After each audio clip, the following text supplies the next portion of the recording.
Well, good afternoon, ladies and gentlemen. Welcome back to a cloudy, overcast Fairfield County Park here in Monroe, Washington for the continuation of the Seattle Orcas Women's T20 Exhibition, day number 2, match number 2. This match between the Washington Waves and the Redmond Raptors.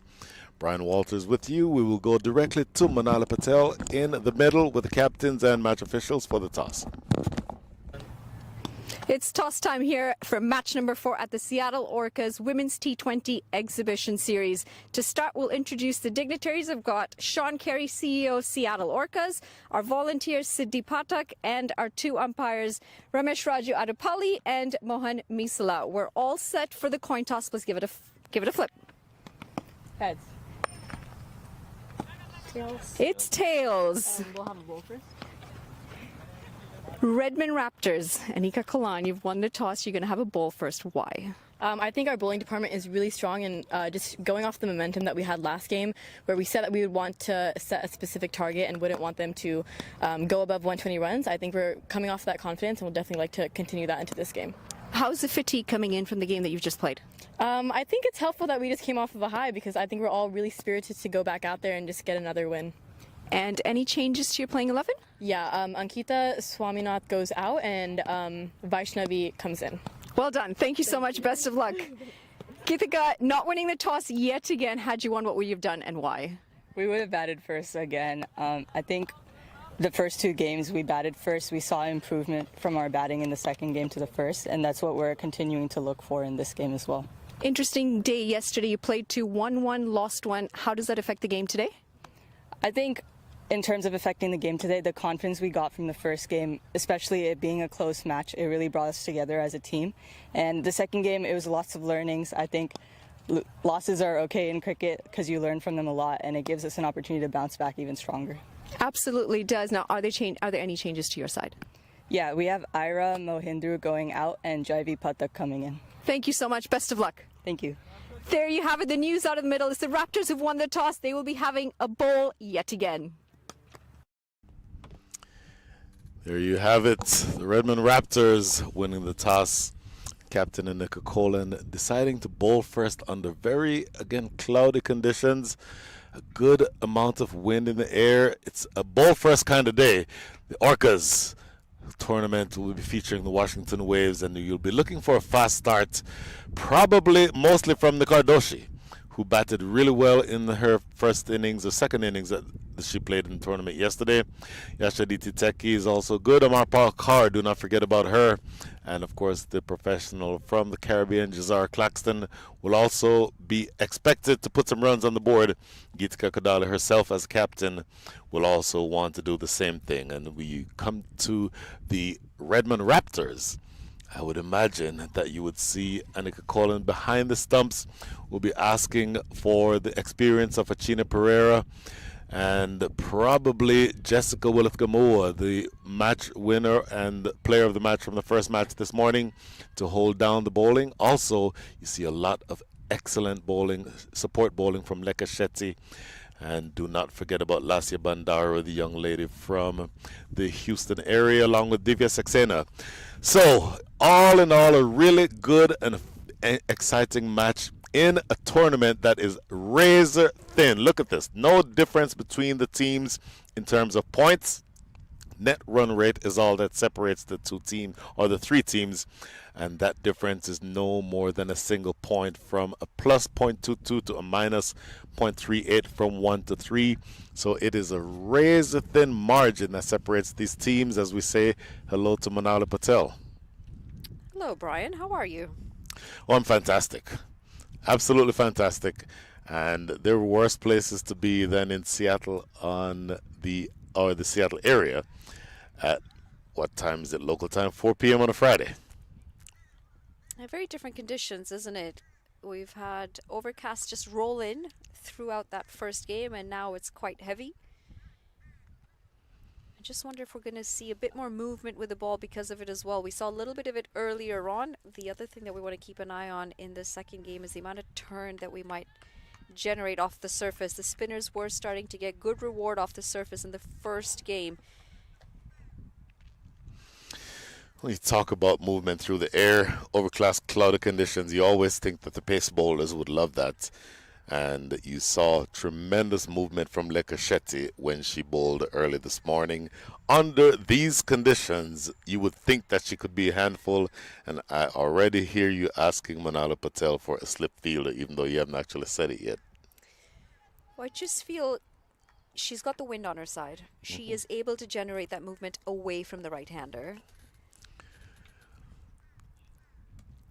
Lovely shot for no run. That is a really good shot, but good piece of work by Sahana Sivakumar at backward point.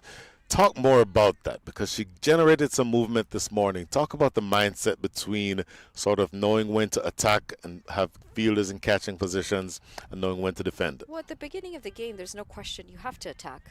You've started the game, you're at 0 for 0 in the first innings. You want to make sure you pick up those wickets early, especially if you peg them back in the power play.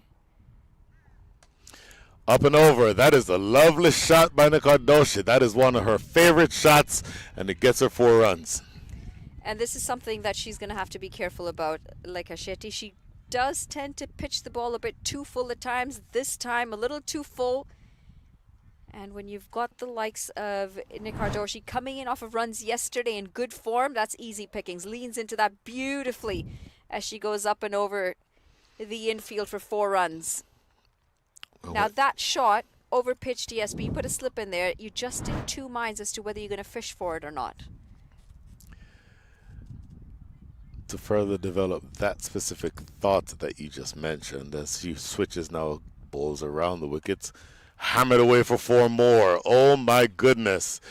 I like the opinion of the idea, and by the way, Jagan Nemani has made a meal of that at deep backward point, sitting in the white couch. I think we might need to take a look at that again because, very frankly, this is something that Jaganamani really should have done better on, Manali.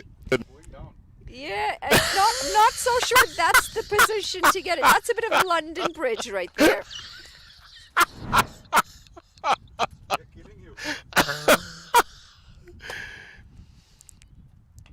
But to finish that thought, you want a slip fielder in position. You also want a length and a line that is going to induce catches behind the wicket.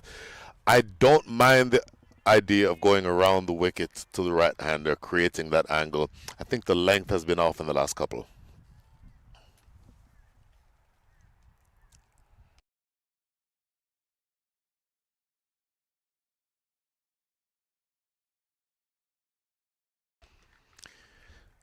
So good comeback, couple of deliveries.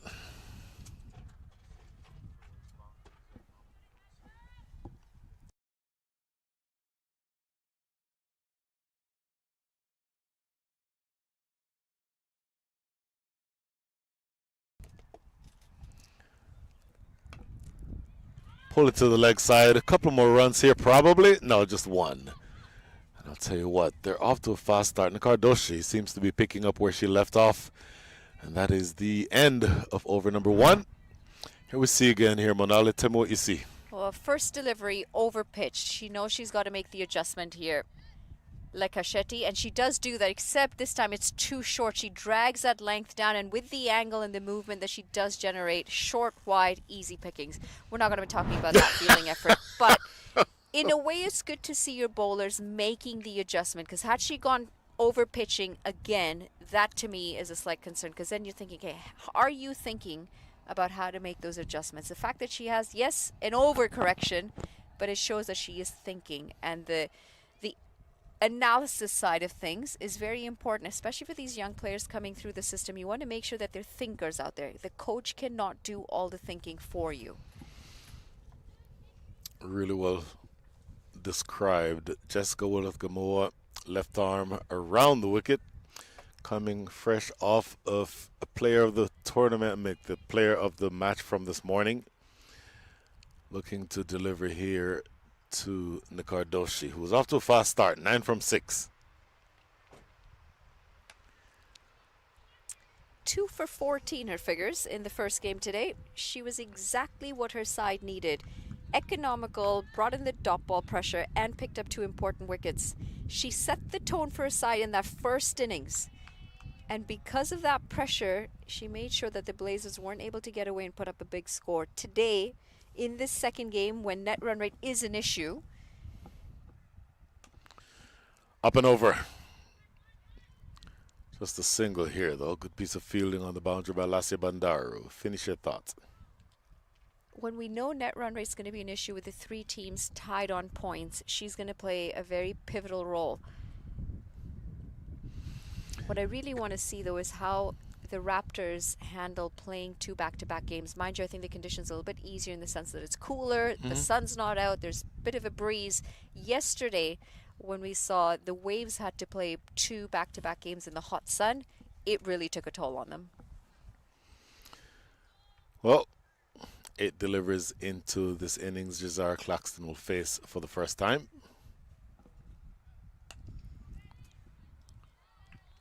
So a change in angle, of course, going over the wicket to the right hand, or make that to the left-hander. With the natural outswing for the left-handed bowler, I go back to the same question I asked earlier. Are you thinking that there should be slip field in position now for the first ball that she faced?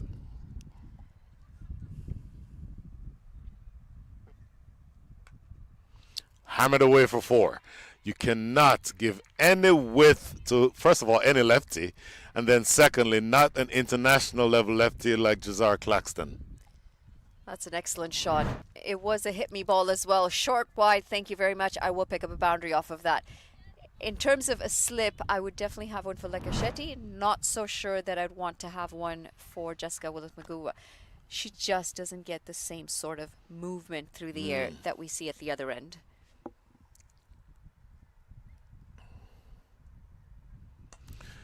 Clip just over the top of short mid wicket. Boy, it feels like Divya Saxena was in the game there for a minute, but it's consecutive 4s. This is a top shot.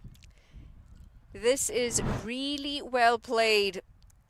On the leg stump line, she's waited on it, leaned into it, kept her head still through it as well, and placed it really well. That's class. That's experience on show. That's wristy. It is wristy. Very, very elegant shot through the leg side. And again, another bit of expert batsmanship that goes away for the 3rd consecutive 4 to end over number 2. An expensive first one from Jessica Willis-Magua, 13 coming from it, 22 without loss. Very good punch off the back foot. Yes, it was short, didn't have a lot of width, but the fact that she's waited for it to be able to punch it through the offside and hit the gap, it is a very good shot. That's the first Hammered one. away for Short, 4. wide, You cut away. cannot- This the second. 2 straight. Clip Flicked off just the pass over the for 4 top more. of short mid And wicket. this, Boy, the it feels last like one, Divya Saxena was in the just game there short for a length. minute. Waits on it and punches it in the gap through the offside. 3 beautiful deliveries. Also shows how much of a 360 player she can be. Fair to say that the first 2 of those 4s were, you could probably criticize. 1 too wide, 1 too straight. There was not a lot wrong with that 3rd ball, and she still rises on the top of her toes and gets 4 for it. Nikardoshi joins the hitting party. 4 more to backward square leg. This is good. This is exactly the way you want to start and utilize your power play overs, and it's nice when you've got both batters being able to do that. Beautifully picked up. It's not that far down leg either. It is a straightish delivery. She's picked this up between middle stump and put it away onto the leg side. I Watched will it say, if you're all the way going onto to, the bat, and the key there was to be able to play it in front of her pads.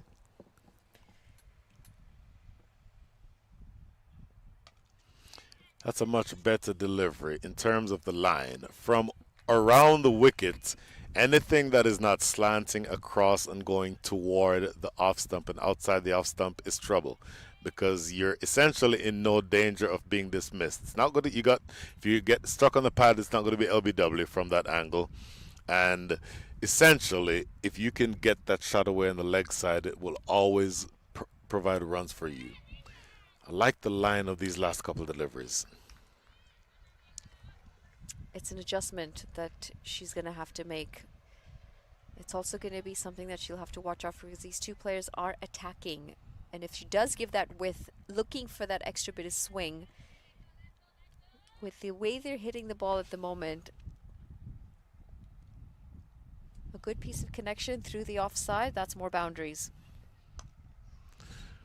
That is banged away into the leg side, and it's going to be another boundary. We're dealing in fours here. That is the 7th with 3 deliveries, make that 2 deliveries remaining in over number 3.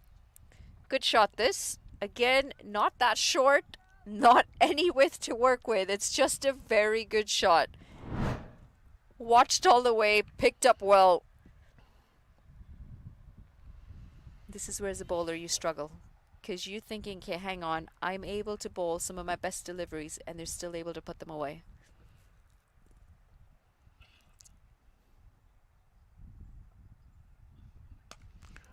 Banged into the leg side, but that's a good stop at short mid-wicket. I'll tell you what, Divya Saxeno's in the firing line there. She saved a couple of runs for sure. Oh, I think she saved 4 runs there. Fast outfield. If that gets by her, I'm thinking this is going to the boundary. Really well done by Divya Saxena.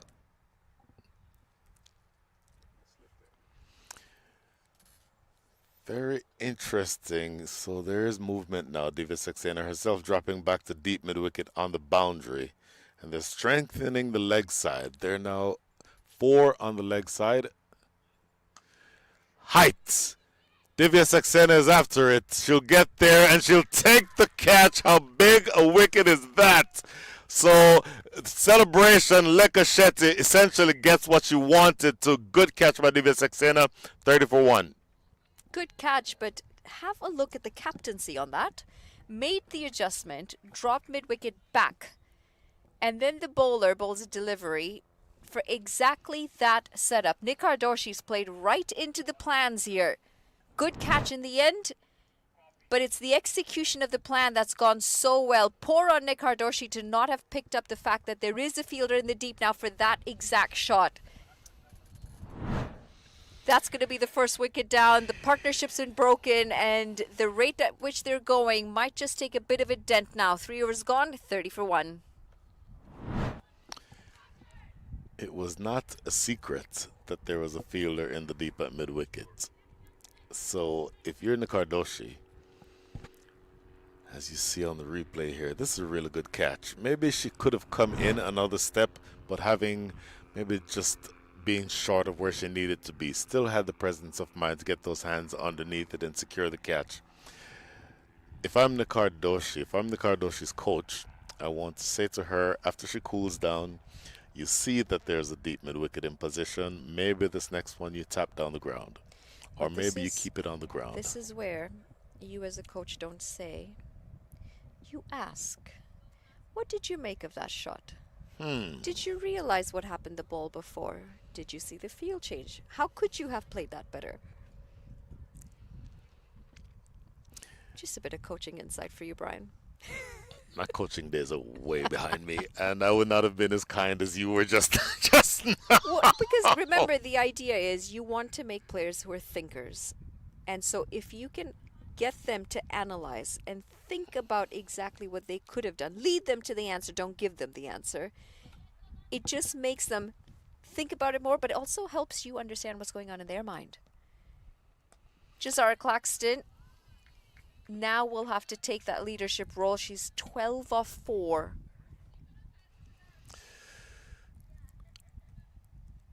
I will say that cricket is a very cranial game. And that is slammed through the offside. That will get away to the deep extra cover boundary for 4. Well done, Mr. Sean Carey. Much better fielding. Much better fielding. That is an excellent piece of work by the CEO of the Seattle Orcas.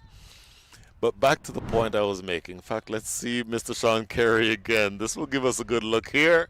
Manali, talk me through what you see here from the guy. Well, it's redemption, first of all. Can't really say that's still the best position, but it's hands to the ball, into the hands. But that's a really good shot. A little bit over pitched. Yep. Had just the right amount of width to be able to slap it away. Oh, lovely. Any amount of width will be punished. That is the way that Jazara Claxton bats. Well, this is not working. The bowling plan is not working. Overpitched, a bit of width. This is two back-to-back shots that are very similar. Well, the fuller one, the second ball of the over, was punched through extra cover. The shorter one was put away to deep backward point. Now a change in the field as you have Achina Pereira dropping back to deep point and a deep mid-wicket in position. I believe that is Ritu Singh out there. Let's see how different this becomes at this point. A good finish to the over, at least a good ball on the penultimate ball of the over. But Lassia Bandaro is going to have to be very careful here because they're still lost Nick Ardoshi, but a really fast start nonetheless so far. She's gotten away with that. In fact, she got away with two deliveries. The one that was a dot the ball before and that one. Because they were in the slot to be able to drive them to the offside. 4 overs gone, 38 for 1.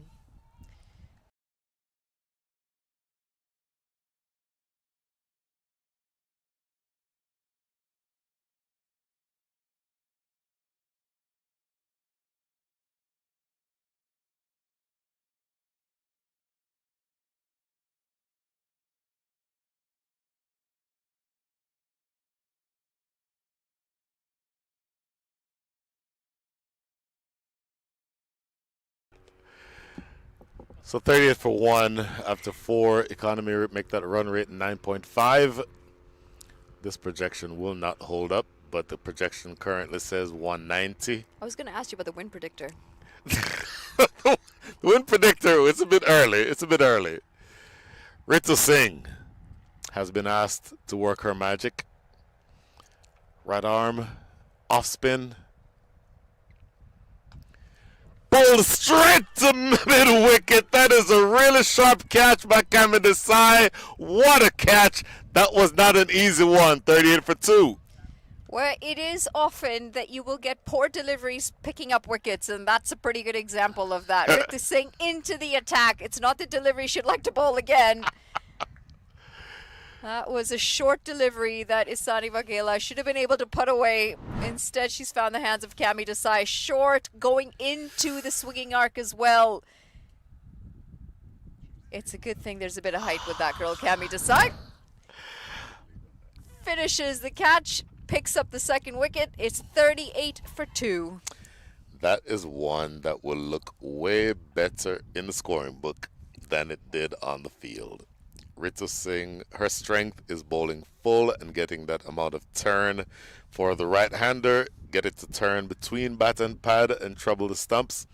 This is one that she would not have been surprised had that been put away for 4. But fortuitous in the sense that she takes a wicket with the very first ball. Now, Amar Palkar, who is essentially going to be asked to partner with her fellow international player at the other end. Oh, in the air, simple as you like. Oh, Marple Carr, what have you done? 38 for 3. 38 for 3 on a hat trick. This was a better delivery. This one I'll give her a lot of credit for, Ritu Singh. Golden arm at the moment for her side, the Raptors. They are a stronger bowling unit. They feel confident to win the toss every time, put themselves into bowl. Leading edge. Completely misjudged and a very well completed catch in the end. Didn't want to trust anyone else with that. She said, I can finish this job just fine on myself. I'm by myself. And that's a duck for Amarpal Kaur today. Well, we are on a hat trick. It's 38 for 3. A bowler is not going to drop her own catch. That is essentially one of the golden rules in cricket. So, Jazara Claxton 20 from 10, strike rate of 200, is watching a whole lot of negativity at the other end. And it is now going to be up to Taranum Chopra to essentially cut off a hat trick. And it almost is like the Sharks are circling in the water. Look at all those fielders close on the offside for the hat trick ball. We haven't seen a hat trick yet in the series. I'm not sure the Waves want to be part of it. No. Well, it's well played. I don't know that it's the best hat trick ball that I've ever seen delivered, but still a dot, so that does count for something. 3 deliveries into her first over to Singh, and has not yet conceded a run and has taken 2 wickets. One was played early. Those 2 wickets. Oh, this will be interesting. Fast start by the batting unit. Now the bowling unit is trying to come back. Oh, look at that. Extra bounce. Taranum Chopra maybe feebly playing at that one outside the line of off stump. She does vary her pace well, Ritu Singh. That one's a little bit quicker as well. And that extra bit of bounce is something that the batters are going to have to keep an eye out for.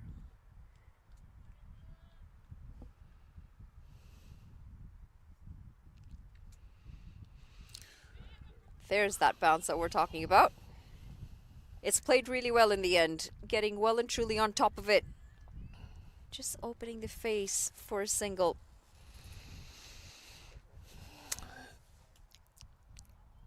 It was a really fast start.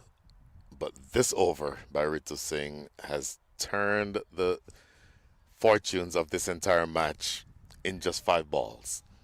And she's not done yet. She's a really, really skillful bowler. The off spinner to the left-hander now. Excellent, excellent over from Ritu Singh. That is the end of over number 5. The score is 39 for 3.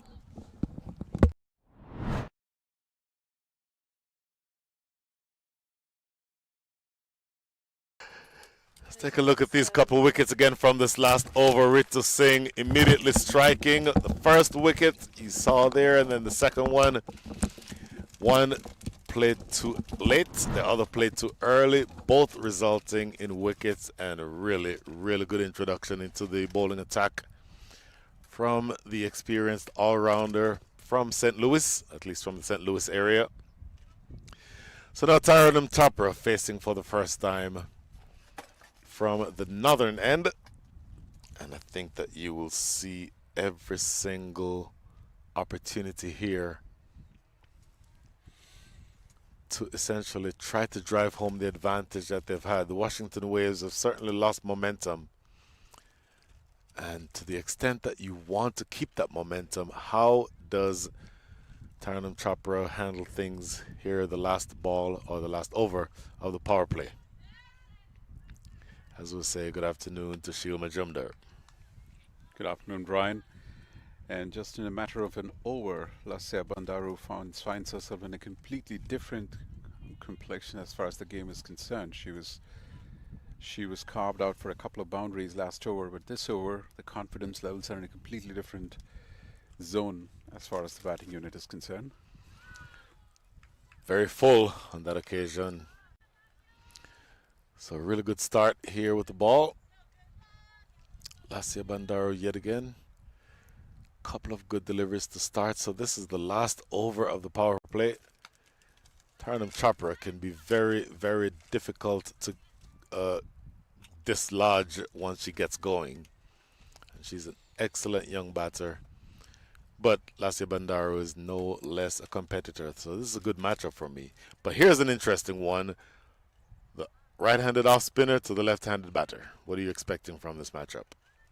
Well, she would like to take it away because that's probably her only good chance to induce some sort of a mistake at this point. But Jazara Claxton, she's been, as you very rightly mentioned, has been a bit of a spectator for all the ordeal that's happening on the other side. It's interesting to see the way Lasya Bandaru kind of gets ready for the ball. She wants it to be fully dried up and fingers not having any sort of moisture, because she gives it a nice rip every time. Down the track and over the top of extra cover. That is a good-looking shot for 4. What in the world is going on with the Seattle Orcas brass? I would just love to see a clean piece of fielding in that position outside of the boundary from the white couches. Well, I don't know about where this tournament will eventually end. Well, that's a good sort of decisive footwork from the batter. She came to the pitch of the ball, negated the spin. Now look at this. And, well, that's the forgettable part of the entire coverage there.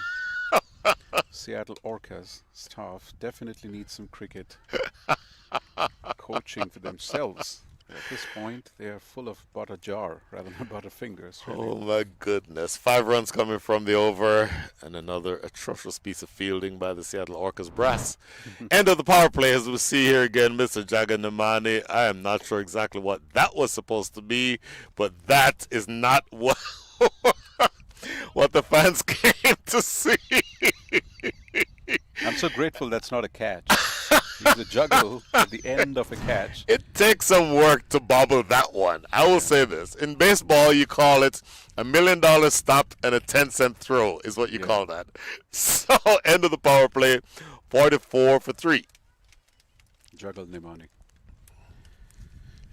I know we kid them, but my goodness, how important is it that the Seattle Orcas, to include Jagan Nemani and of course CEO Sean Carey, have created this platform for these young ladies to showcase their talent and really put themselves in a position to be seen with the idea of it being potentially bigger things down the road. 100%. There's no doubt about it. A whole lot of appreciation to the entire franchise when the whole major league system came through. This is what was expected, that when the season of MLC is not going to be in play, how will they come to the forefront to develop cricket in all aspects? And the fact that they're taking such a major step for women's cricket and showcasing this such a large talent pool of 15-year-olds and 16-year-olds is a massive, massive step forward, really. Very much so. So you're out of the power play. You can have as many as 5 fielders outside the circle. Deep point, that's Divya Saxena. Long off and long on, and then deep mid-wicket. So you have 4 outside, 5 inside. That is slashed away. A lot of work for Divya Saxena, and she tries the football skills, doesn't quite pull it off, and that is 4 more. What was that? That was a slightly pedestrian fielding attempt on the boundary. You would expect a little more commitment there. Certainly not putting your feet in the line. One, that is not a very safe way to do that. Second, she was already very late. The ball was past the boundary line by the time she was there. Oh, you mentioned that that's not a safe way to do that. You are currently commentating with someone who broke his ankle in that exact method. Really? Oh, I guess through. Just thought for a second that it could have been a bye, but doesn't get it far away enough. Yes, I've broken my ankle trying to do that. And so every time I see a player do that, I cringe for that specific reason. That's a great piece of bowling, by the way. How did that miss the off stump? That is indeed an exceptional ball there. So, Brian, what you're saying is you're bad at 2 sports, soccer and cricket? 7.35 the run rate here, Sheila Majumdar, and I don't know, I'm hearing another noise coming from somewhere. I'm not sure exactly where it's coming from. But well, this run rate was upwards of 10 just in about a couple of overs back. So it's again the matter of consolidation now after that flurry of wickets. Consolidation is what it is indeed. That is the end of over number 7, the single that came up on the 5th ball of that over, bringing up the 50. So another 13 overs to go, 15 for 3. Make that 50 for 3.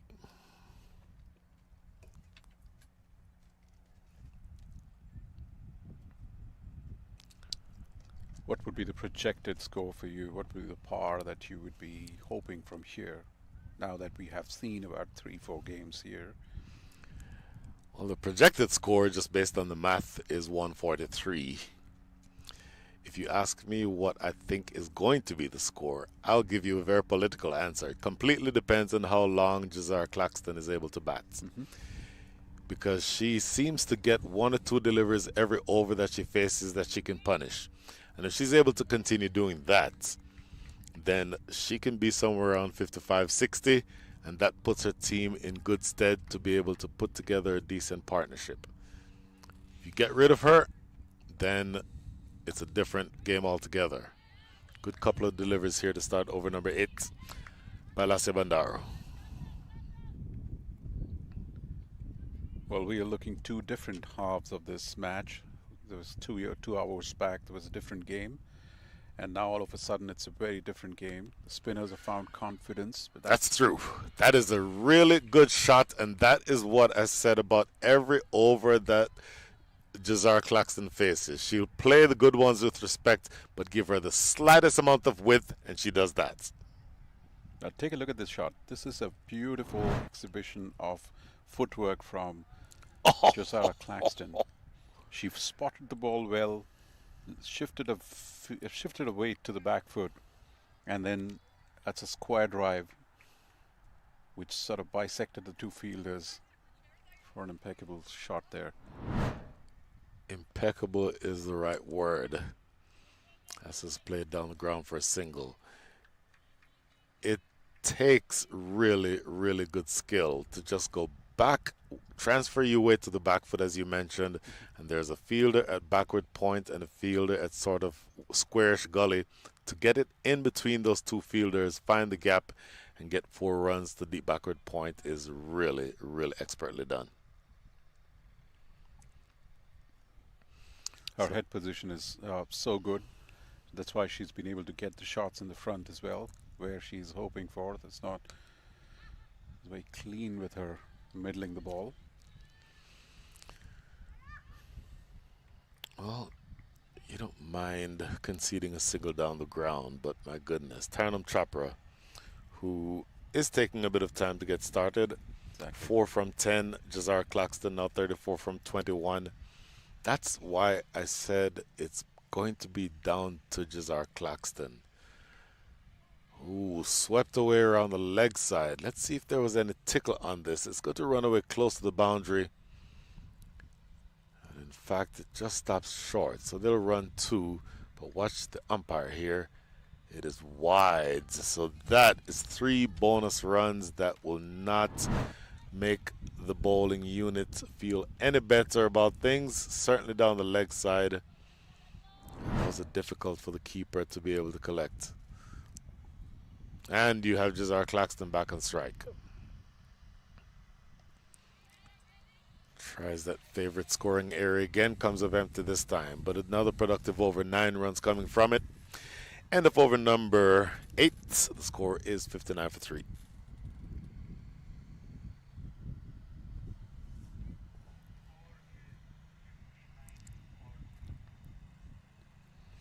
So you asked about what the first inning score is going to be. I think there is going to be a fight back from the bowling units. I think you will spend a couple of overs from Ritu Singh. She still has 2 more remaining, as we see the emergence of fielders out there at deep point. Well, we've had 130, 129. That's the highest score so far since yesterday. We had a couple of 120s, and this morning we had seen 113, 112, that kind of score.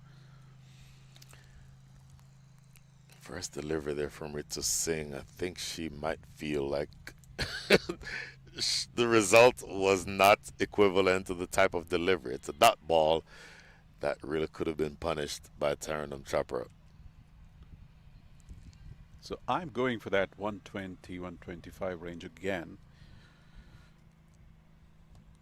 But it all depends upon, as you very rightly said, Jazara Claxton. If she's around, that total, otherwise, even that total might seem to be a bit of a tall out of them. Did we miss a free hit? That is a no ball, I would imagine, because I think I just saw umpire Ramesh Rajwa de Pale signal a free hit. I want to double check on that. Don't know if... Yep, it's signaled as a no ball. Yep. Now, was it the fact that she hit the stumps with her hand on her delivery? I think that's what happened. Of course, there's several different no balls. We can go through them in a minute, but this is a free hit. In the air, it's going to be taken. Of course, it's a free hit, so there's no dismissal, and they'll get a single. Don't know if we can take a look at that again, because I believe that what happened was when Ritu Singh released or delivered the ball, she knocked at the stumps at the non-striker's end. If you do that, that is a no ball. Don't know if we have time to go back and look at that.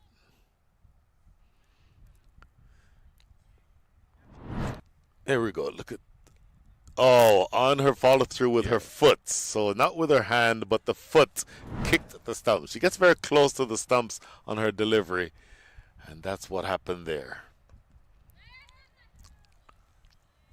It would be interesting to know if that induced her to change the angle and come round the wicket, because she may have got a little bit of a warning from the umpire of stepping out of the danger area there while doing that.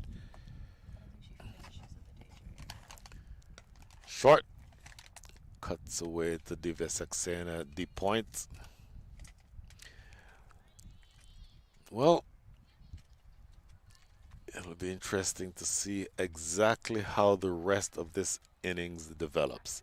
Ritu Singh has 1 over left after these next couple of balls, so you have to be judicious as to where you use her.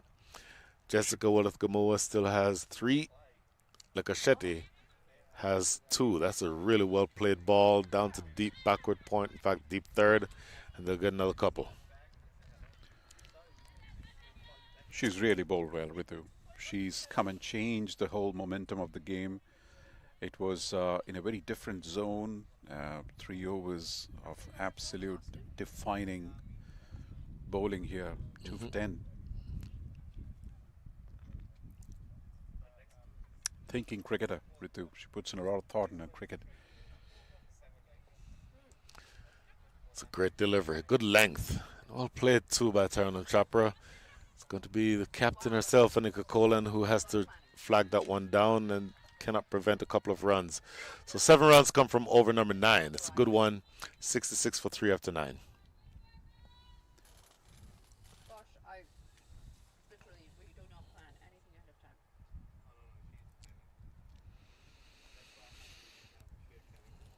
Current projected score after 9 overs, 147. You mentioned 129 is the highest score so far in the tournament. 147 would be a tremendous improvement on that. And it feels like it's a moment where you want to make something happen. So you've gone to an international player here to bowl over number 10, Achini Pereira. Look at that celebration. Say hello to everyone who is in the fan area. Good afternoon, ladies. And I will tell you that if you are anywhere within range of Monroe, Washington, please feel free to come watch some absolutely brilliant cricket.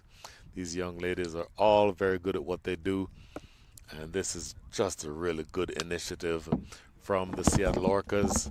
Seattle Orcas meaning or wanting to make sure that everyone knows that there is a platform to be had, and these women really are able to produce in the way that you'd want for them to put that highlight on the field. Going to over number 10 here as you tap this one into the leg side. Jazara Claxton, how much depends on her? 36 from 25. That was an international to international matchup. Achini Pereira from Canada, Jazara Claxton playing for the West Indies. This is a good context because Achini Pereira, during the break, just before the game, spent a lot of time with her coach trying to understand the fielding angles. Full toss, and it gets hammered away. Oh, palmed over the crossbar for 6. Watch the umpire here at square leg. No ball signaled. She might consider herself lucky here, Achini Pereira, because that very easily could have been considered a full toss. She danced down the track. That's the difference.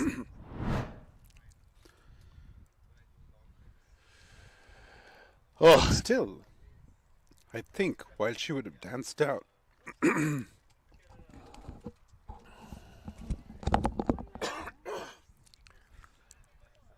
Tina Pereira just wants this ball to be on the right line and the right length. Oh, bit of a leading edge that time. Can't get anything away on that, but that's a good looking shot for 6. Taranam Chopra plays that shot very well. And the fielder down on the boundary. You think what was in the game for a minute, but just going over her head. As said, she palmed it over the crossbar, which is essentially what happened. Got both hands to it, but not quite able to hold on. So a couple of dots after that 6, though, so she's doing a lot better here. And as I say that, that ball is outside the line of off stump, but just thankfully, at least from the Washington or from the Redmond Raptors' opinion, just inside the line, so not considered to be an extra, not considered to be a wide. Last ball of over number 10. Tell you what, there was a very loose delivery on the second ball that got put away for 6, but only 8 runs coming from the over. So good contest overall. Halfway through the innings, 74 for 3. This partnership underway is now the largest of the innings. It's worth 36. The players will take a water break, as will we. 10 more overs coming up. Where will the Washington Waves end up? That question to be answered in a few minutes.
Back into the action. Back into the action. Hydrated, halfway point, 74 runs on the cards, and they've stabilized the ship after losing 3 early wickets. Jazara Claxton is still out there, and that is a big bonus for the Waves. Tarnam Chopra, 15 off 20. She's more than capable of changing that strike rate. But a good partnership starting to form between these two. Absolutely. And Jazara Claxton, she is also climbing up the most runs leaderboard for this particular competition. She's at number 3 at this point, as Vaishnavi Mangeshkar is introduced into the attack.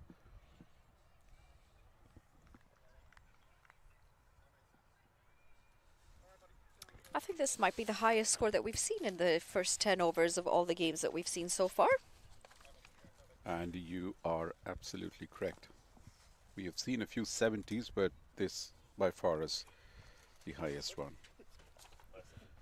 And with another 10 overs to go, if they continue, wickets in hand, they could be staring at over 140. Sloppy. Slight fumble will allow for a single. Vaishnavi Mangeshkar is just 14. She is the second sort of youngest talent in this particular competition. By the looks of it, she's got a fairly high energy action. She's got a good leap at the crease. It'll be interesting to see how she kind of goes about with her bowling.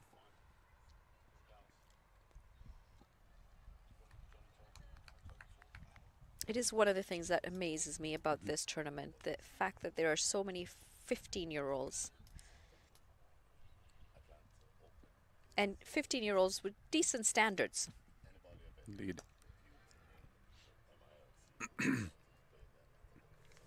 At 14, I was barely able to write my entire name. So to see these girls come up so confidently and come up and demonstrate their confidence, their competence is incredible to see. And that probably is the biggest sort of takeaway from this tournament. And of course, we sometimes on the sideline start looking at it being a little overcritical, but Up and over. And just pulled back. yeah. Right before the line, a slight fumble. I was going to say I'm very impressed with you. If you couldn't write your name by the time you're 14, you've done really well. Indeed, yes. Turn I things t- around. I tell that to myself. Yeah, you did well. You did okay. You can write your name. They do say self-talk is very important, actually, Yes, of course. especially in sports. It's very different times, and the risk of dating myself or aging myself. There's a very different times we're living. The youth is so empowered. They have so much to reference themselves at. It's just so great to see so many different levels, professionals, not just cricketers, but in every aspect of life. The youngsters are so much more confident than what it was during my time.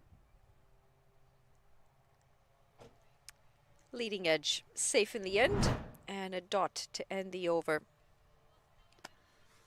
11 overs gone, 78 for 3. So coming back to this one, how do you think, what's your take? I mean, what would be a good total from here on as the Waves are looking at so many different aspects, a points table, and making sure that they come back tomorrow with some confidence? What's a good score? I mean, we haven't seen too many big scores. They've all been around that 120 mark. That being said, you've got the Raptors who've been able to pick up their first game today, and we've seen a good sort of turnaround in their batting lineup, because yesterday was a real struggle with the bat. The only concern that I have from the batting perspective for the Raptors today when they chase a total might be the exhaustion level, because it is back-to-back games. How much do you think is the absence of Kiana Joseph is going to impact them? Because she's been kind of a catalyst in the top, giving that 20, 25, 30 runs kind of a impetus in the last two games. I don't actually think that's going to have a very big impact, if I'm being completely honest. And the reason why I say that is they do have some decent batting in the lineup. Right.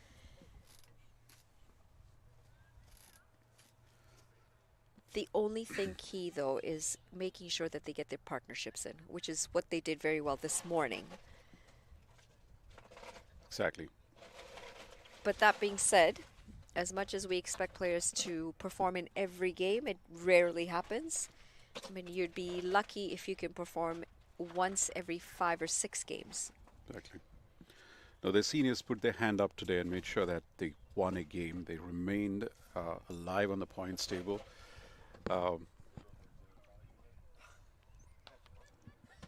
Cutaway. in the gap, and that's going to be 4. Too much width. Achini Pereira has continued to struggle with her line and length. She spent a lot of time with the coach Rishi just at the end of their warm-up session, working out the angles. Now look at that. That's flighted, absolute hit me ball. Very little spin on that one. She was trying to give it a little bit of a leg break there, but it was short of length.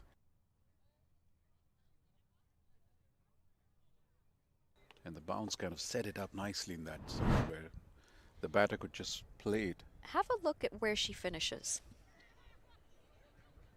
That is very straight. That's in the danger area.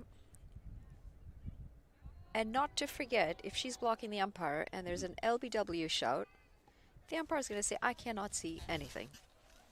Well, the width that she's bowling, LBW is well out of question at this point.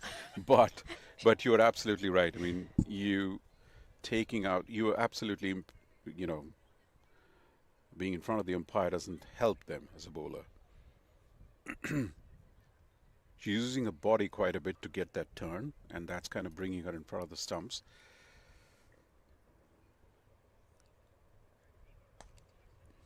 Yeah, she struggled to land the ball. She struggled to pitch the ball. Mm-hmm.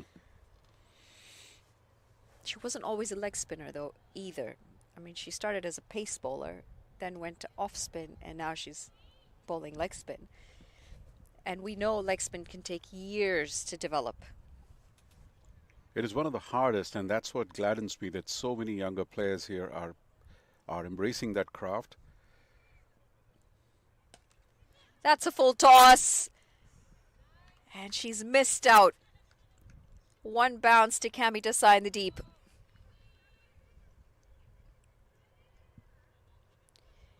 End of the over as well. 12 gone. It's 86 for 3. Just before this game, I saw you having a chat with Cami Desai, reminding her of the catch that she dropped. This ball was in the air, and for a second I thought, if this is a catch, that conversation will be fresh on her mind, that she would not want to let you down there again. More so, let herself down, and she would probably want to hold on to that one. But the thing is, she's a very safe pair of hands. She's actually a keeper. Oh, yeah. Okay. So the catch that went down yesterday was a bit of a shocker, I'm assuming, for her and myself, because she genuinely has very good hands. Mm. You find her behind the stumps more often than you find her in the outfield. And she's played high-level cricket in India for years. She's been part of the setup in Gujarat before she moved to Canada.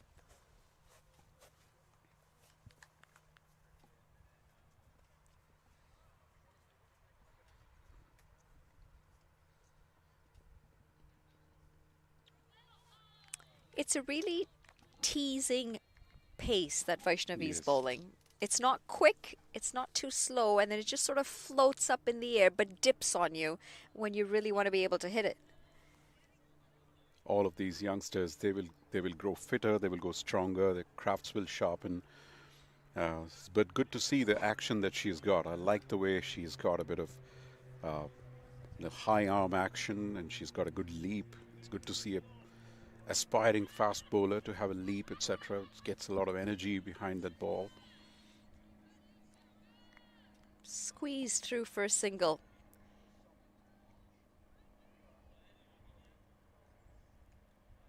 Might not seem like they're going at a decent rate, but they are 7 runs and over. Yes. They've been able to milk the singles and doubles well, put away the bad balls. 7 is a good rate, Manali. I mean, with the way the tournament has worked up so far, 7 means we're looking at 140 kind of a total. Down the track. This is really well played. Make that yet another boundary. Footwork excellent. Very decisive. Came down to the pitch of the ball and just lobbed it intentionally in the air. And this is one of the reasons why I'm saying tedious pace and length, I suppose, but she's predictable now. Yes. They know that this is her stock delivery. This is what we can expect. Makes it a little bit easier for you to say, okay, hang on, I can use my feet down to this.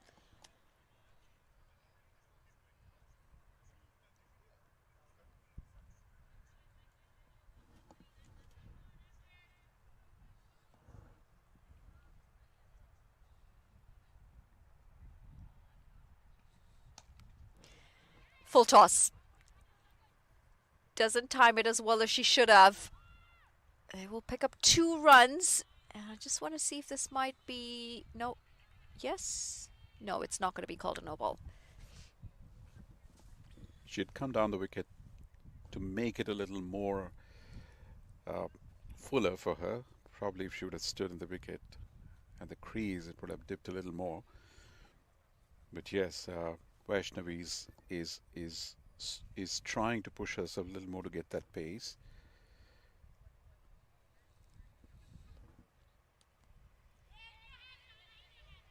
She's done well to get back on that.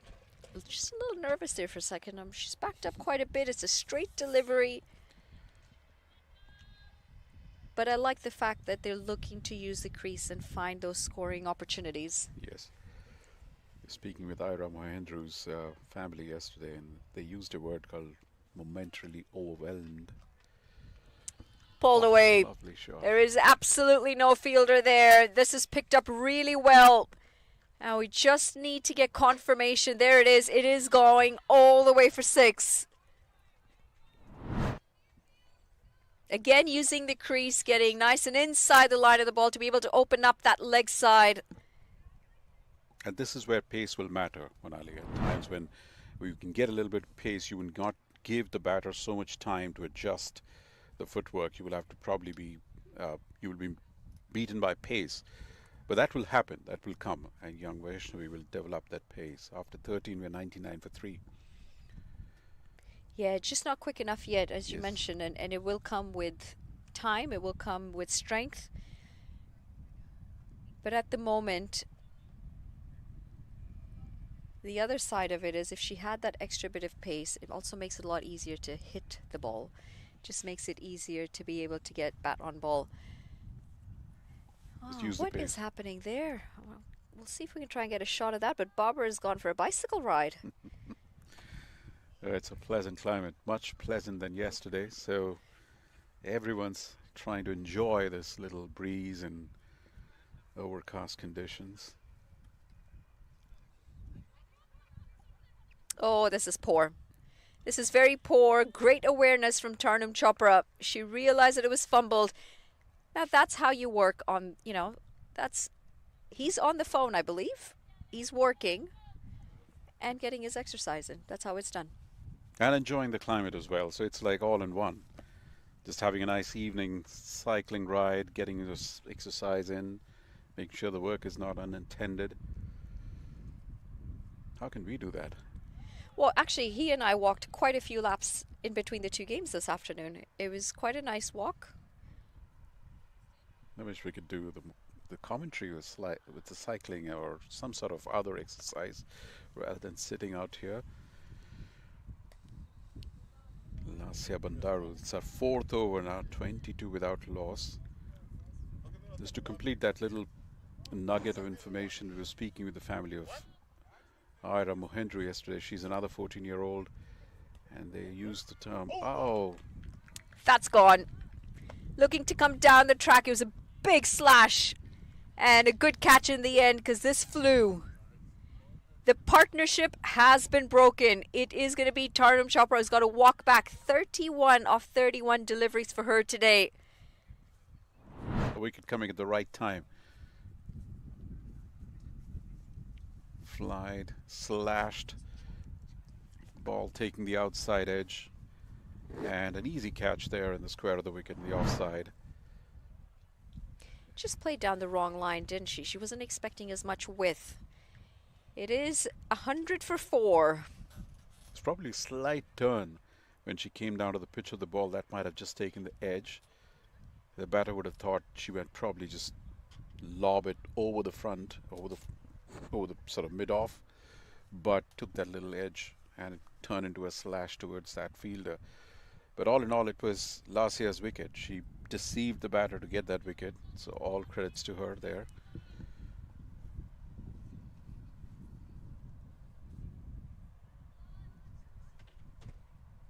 How often does it rain here? Well, it's Seattle. It's a rain capital of the United States. That's what Is people it? say. Yeah. So we've lucked out the last few days. This probably is a season where The rains tend to be a little less, but come the fall season, it will start again. She's off the mark. The skipper, Gitika Kodali.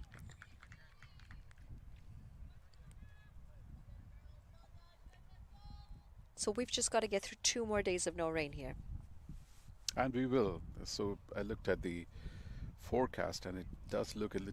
Well, you sounded so confident for a second. I thought you said, I've had a chat with the people above. No. The forecast usually kind of holds on. Okay. And I don't see the rains coming up in the horizons the next few days at least. 14 overs gone, 102 for 4. But it is supposed to get quite nippy tomorrow.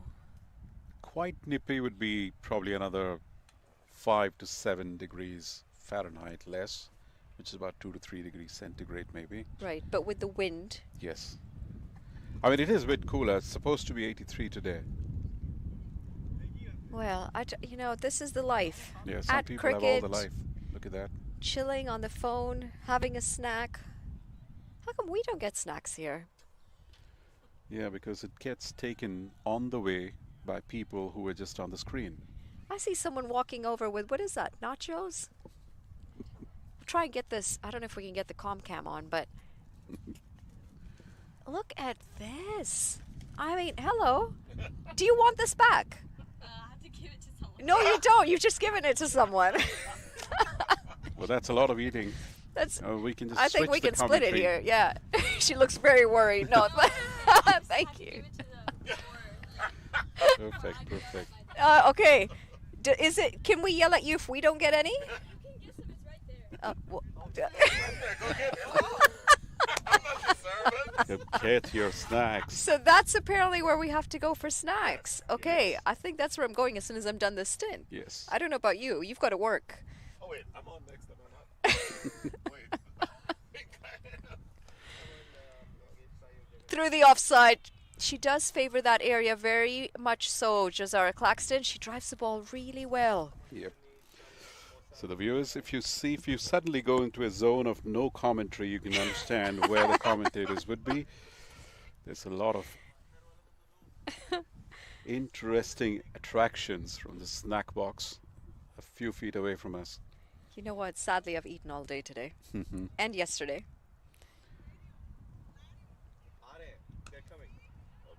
Just gets it past the bowler. And I like this. Hunting in packs in the field. Geetika Kodali is in, and she has a job to do more so than anything. Stay there with Jazara Claxton. And like you mentioned yesterday, it's not about holding one end. Both the batters have to go for it, but they would have to take calculated risks and continue the momentum. They have a considerable amount of momentum at this point. 7.26 is no less. That would take them to close to 150 if they can hold on that one. Teasing. Very teasing delivery. Jazara's not going to fall for. She's on 47. You've seen a few 50s already this competition.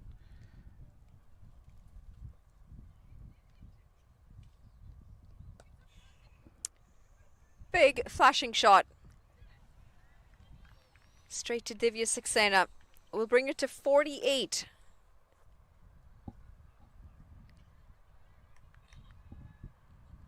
Now this is where when you've got partnerships going, if you have a new batter coming in, it gives them some time. Even if it's a few deliveries in between. Gitika Kodali not under so much pressure to have a go from ball one because there is time. Up and over. And that is an absolute mess on the field.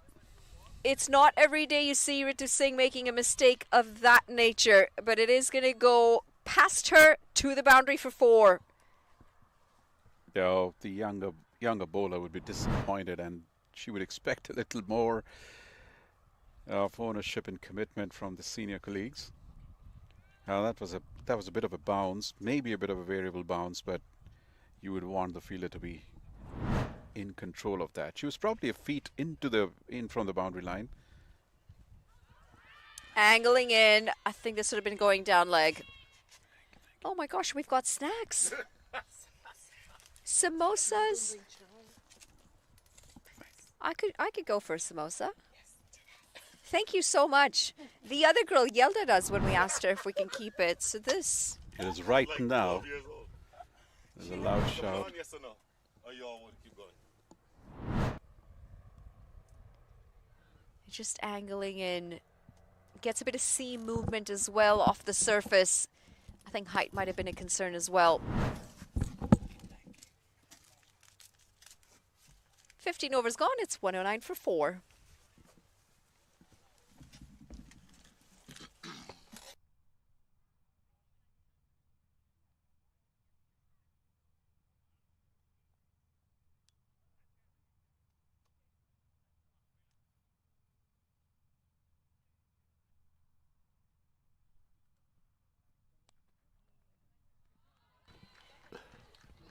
That's more runs. Cut away, put away for 4. And that is also going to bring up the half century for Jazara Claxton. It's been an outstanding innings from her. 52 off just 40 deliveries. Appreciated by the coach and her teammates as well, and rightly so. She's led from the top today with the bat, and she knows the job is not done yet. She's looked the part, hasn't she? 52 from 40, so a very healthy strike rate. Now batting with her captain, Geeta Kakadala, 6 from 4. The job is not done yet, but 1-13 puts you in a really good place to launch an attack. Quick single. Good awareness as well from Geeta Kakadali there.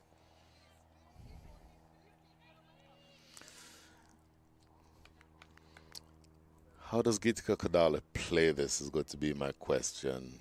I think you've seen the fact that the international player has some runs under her belt, but Geeta Kakadala will not take a back seat to her, and she's a very good batter in her own right. Oh, she's missed out there. She has absolutely missed out there. It was short, not as wide as she would have liked, but that should have been something that she could have potentially picked up. It's just that it's a slightly nagging pace, like I've said before.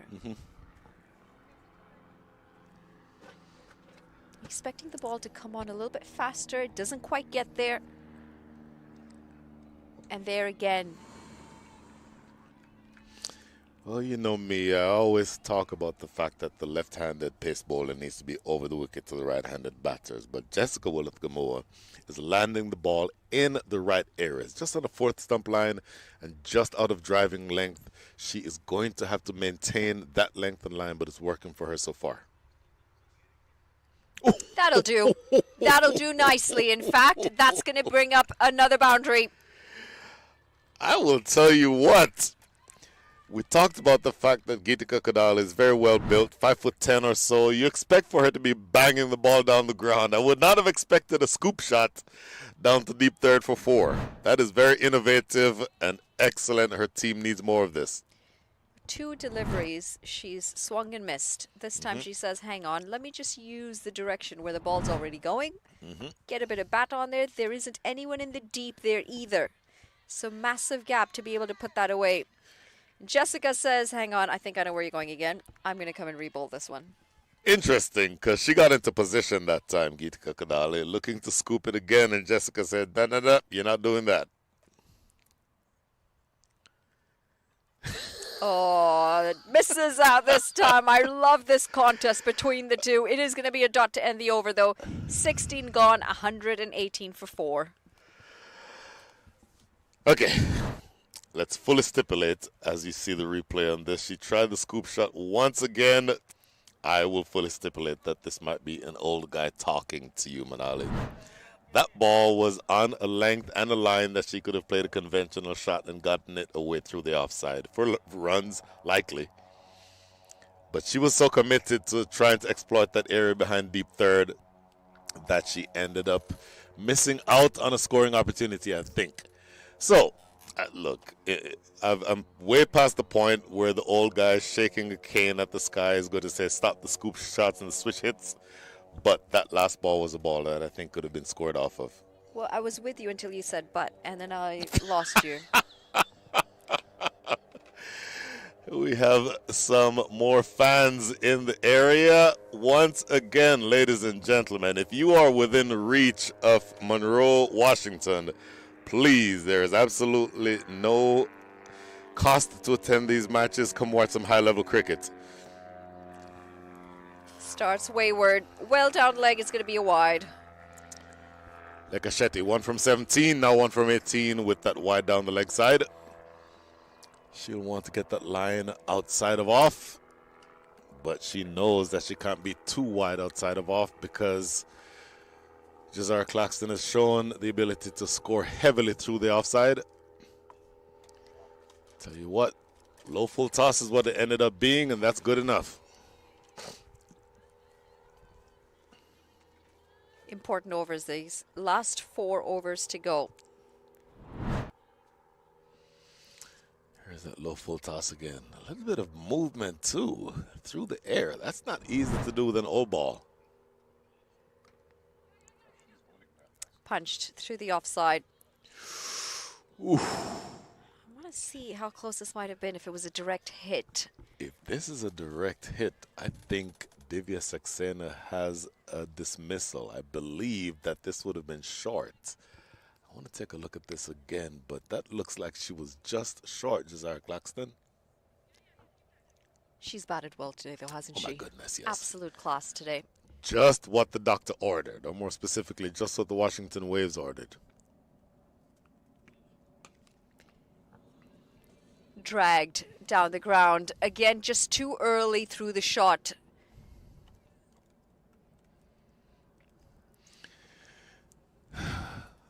At this stage of the innings, you want to take chances. Maybe not suicidal chances, but you want to put the pressure on the side in the field. I don't know that I want to run quick singles on the infield, though, particularly with Jazara Claxton batting the way that she is. Manages to get some bat on that. Very wide and full.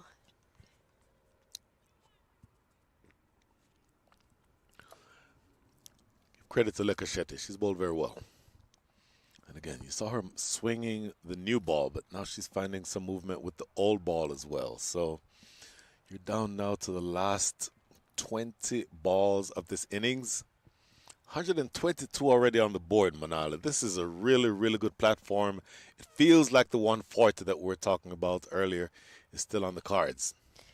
And that is somewhat of a concern if you are a Raptors fan, because Correct. that batting lineup hasn't really looked solid enough. Despite the win earlier today, you just feel like there are some holes in the batting lineup. And the biggest hole in the batting lineup is at the top because Kiana Joseph is not playing in this match. But Missed her just run-up a cannot couple get her run up. times. No. She's out of rhythm at the moment. She's going to try that for a third time. Third time's the charm coming I was up. just going to say that. Is that a Canadian expression or? I think it's an English expression. Is that a And I don't Canadian mean like British. I just mean like the English language. English, got it.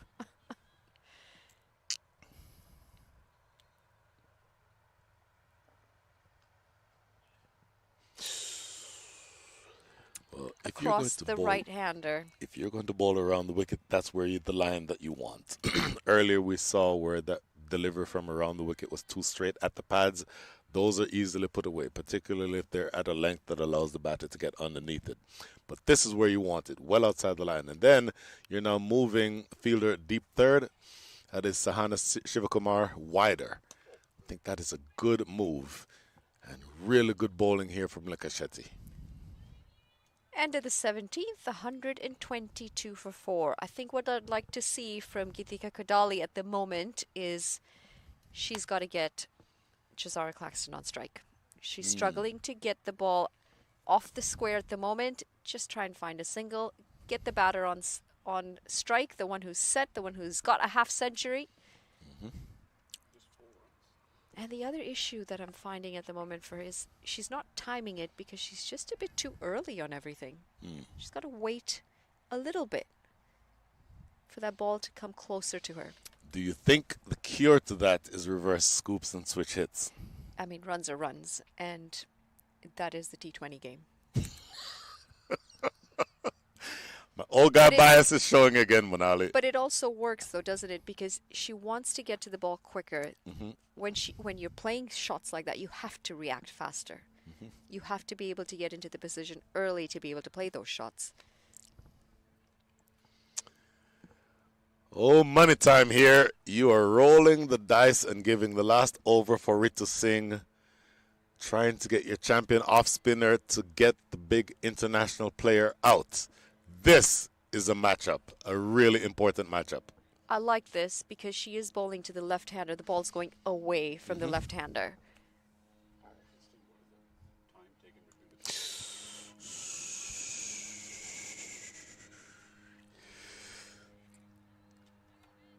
Interesting that she's coming down the track trying to hit Ritu Singh out of the park.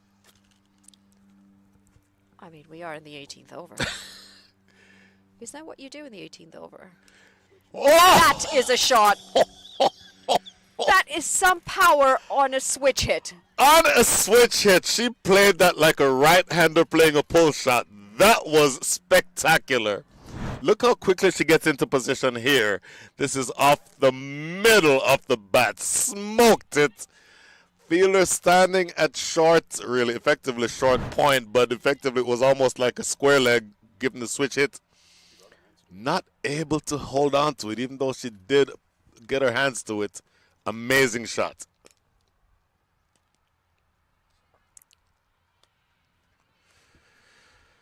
Right.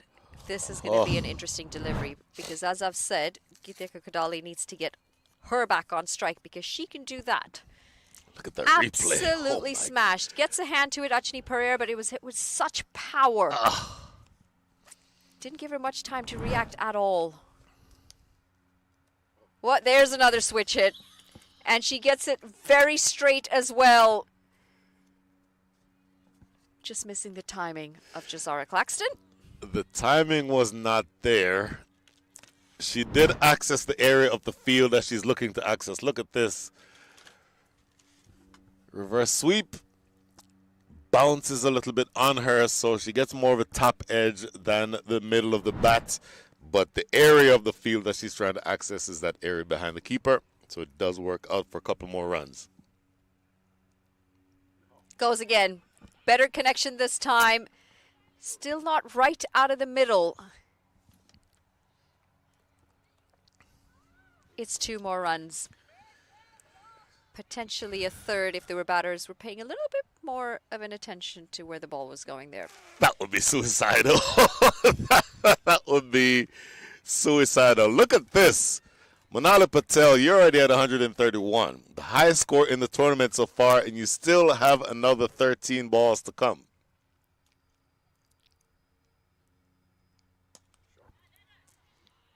There is a fielder, and it'll be cut off for a single.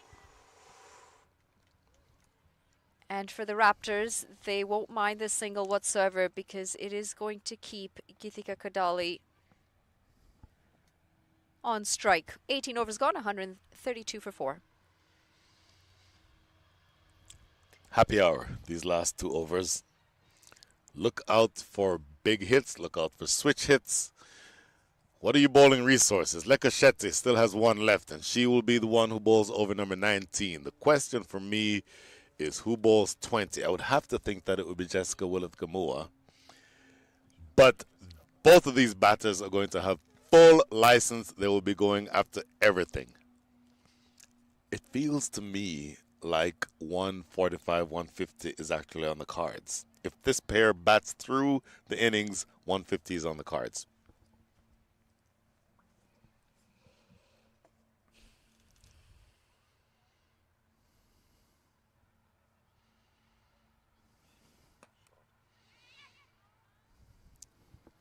In the block hole. Well bowled. It's a Good great piece of delivery to bowling. start. Great piece of bowling. That's a very simple game, what you want to do at the death. Full and straight, and do not allow the batter to get underneath the deliveries. That's exactly what you want. Now, you do have the problem with the batter who is now on strike with 60 runs against her name from 47 deliveries. And she will have violence on her mind here, you can bet. Jeez, that's a bit. Okay, that might have been strong. That was a little That was strong. a bit violent there. She will have quick scoring on her mind. Is that better? Sixes, fours. You know.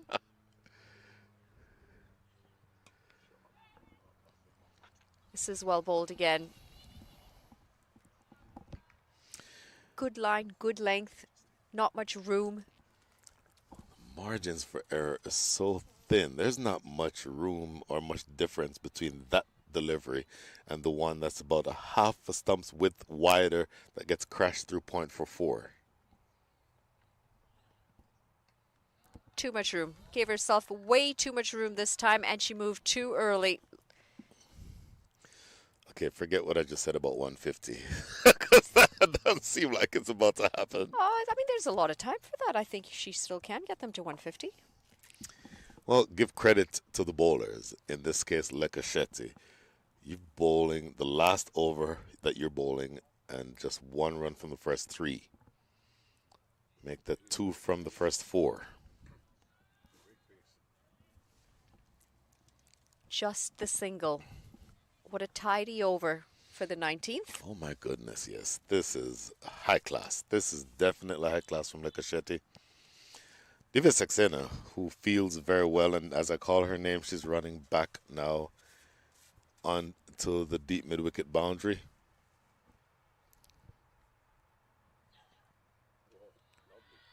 Oh, this is good stuff. I cannot think of a better last over to be bowled, meaning her last over from Lekashetti. This is just absolutely brilliant. 1 ball remaining in her spell, only conceded 2 runs in this over, the penultimate over of the innings. Really good stuff. Come down the track. Take a run. Not quite what I asked her to do. But she will pick up a couple of runs. 2 coming off the last delivery. Excellent over and an excellent spell from Lekashetti. 19 overs gone. It's 136 for 4.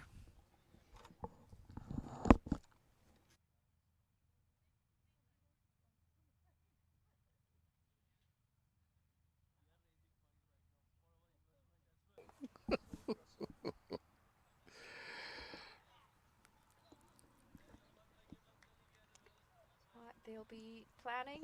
He's pondering on life at the moment. He is. He's trying to figure where his next hike is going to be, Barbara. He's actually trying to change his flight because of that.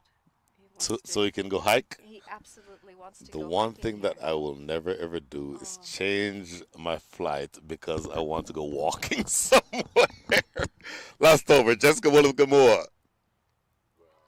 Oh, she has bowled her.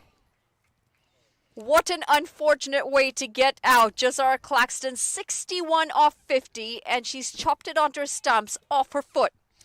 Off of her foot. Full credit to the bowling unit, in this case, Jessica Williams-Gamora. Look how full this ball is. What you're trying to do here is not allow the batter to get underneath these balls. And look how full this is. It's actually landing, missed the bat off of the foot and trickles back onto the stumps. Even if that had not gone onto the stumps, it would have been an excellent delivery. The fact that it sends back the batter with 60 runs against her name is a bonus. 136 for 5. Excellent stuff.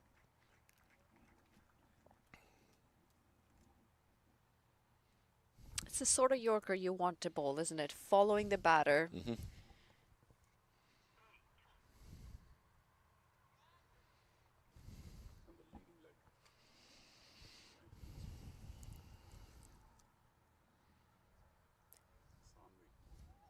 Well, Sanvi in at a time where they need to find some runs. Yes, it's the highest total we've seen so far, but I feel like they're well short of where they could have ended up. This, the dismissal. Looking to get that leg out of the way. Yes. She was actually trying not to play soccer. Well, She's just a little late.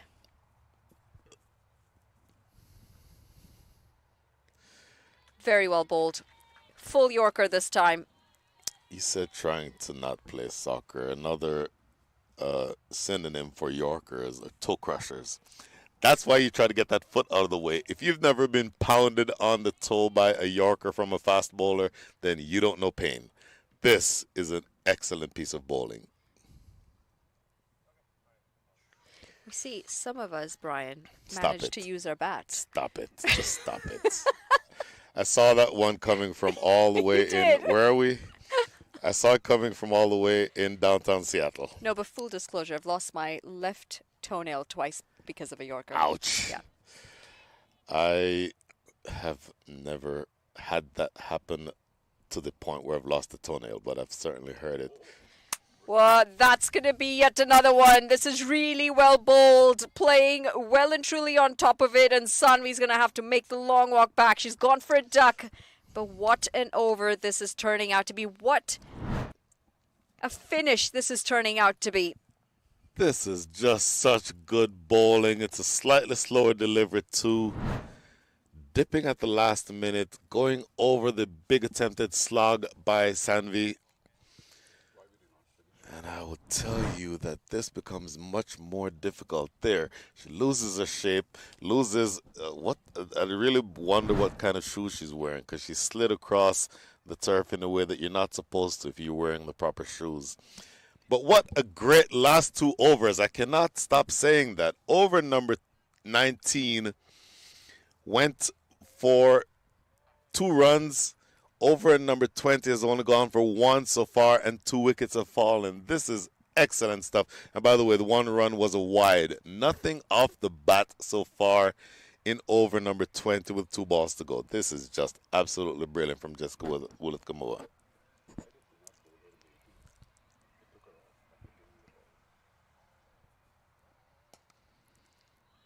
Finally, a run off the bat. It could be dicey. Direct hit, and that would have been curtains. The captain, Geetika Kadali, will have the honor of facing the last ball. But what an absolutely brilliant bowling effort here.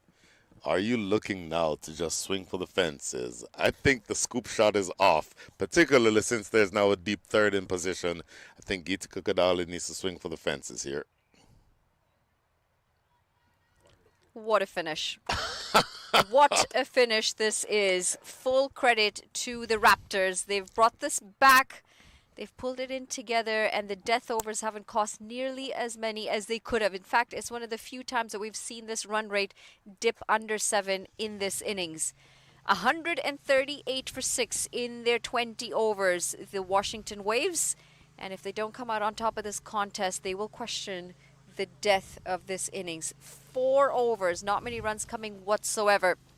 Nick Ardoshi started well, 18 off 14, but it was about Jazara Claxton today. 61 off 51 delivery. She anchored this innings almost all the way through. Tardum Chopra, handy again, 31 off 32. And the skipper, she struggled for those 19 runs. Bat, really difficult to find the ball. 138 for 6, Brian.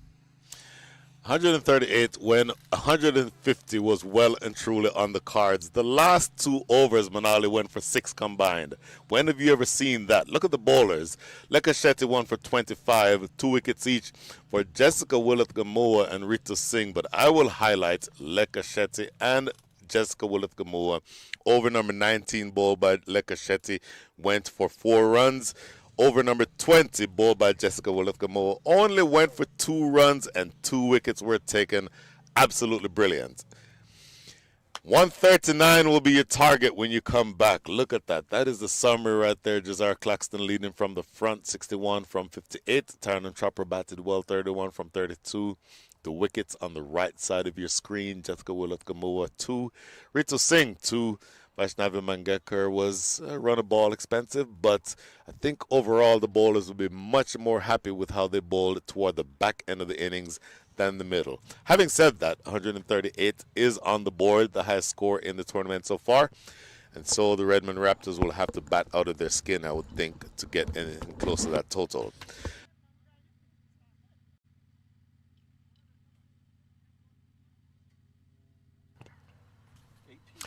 Guess what? This was off the entire time. No, it couldn't have been.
Welcome back to the action.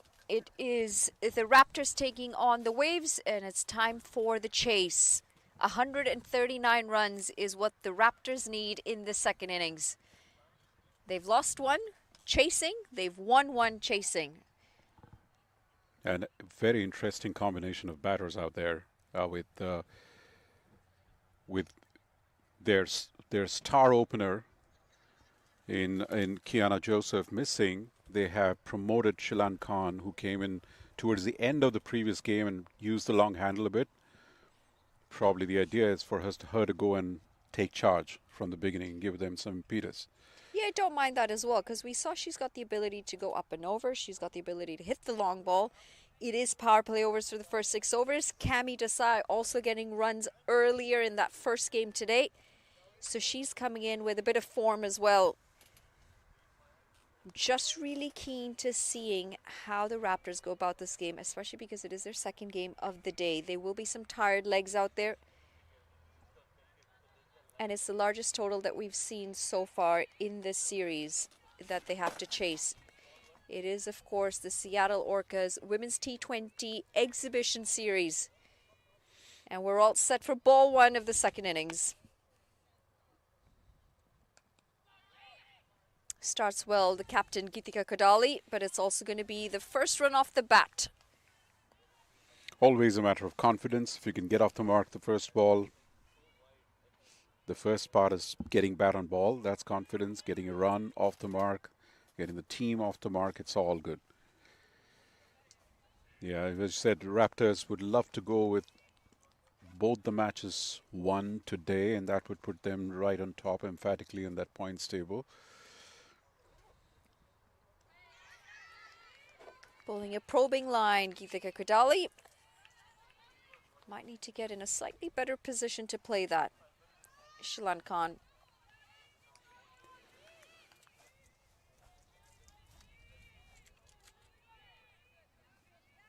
They will play the last game tomorrow, Manali, once they come back, which will decide the finalist.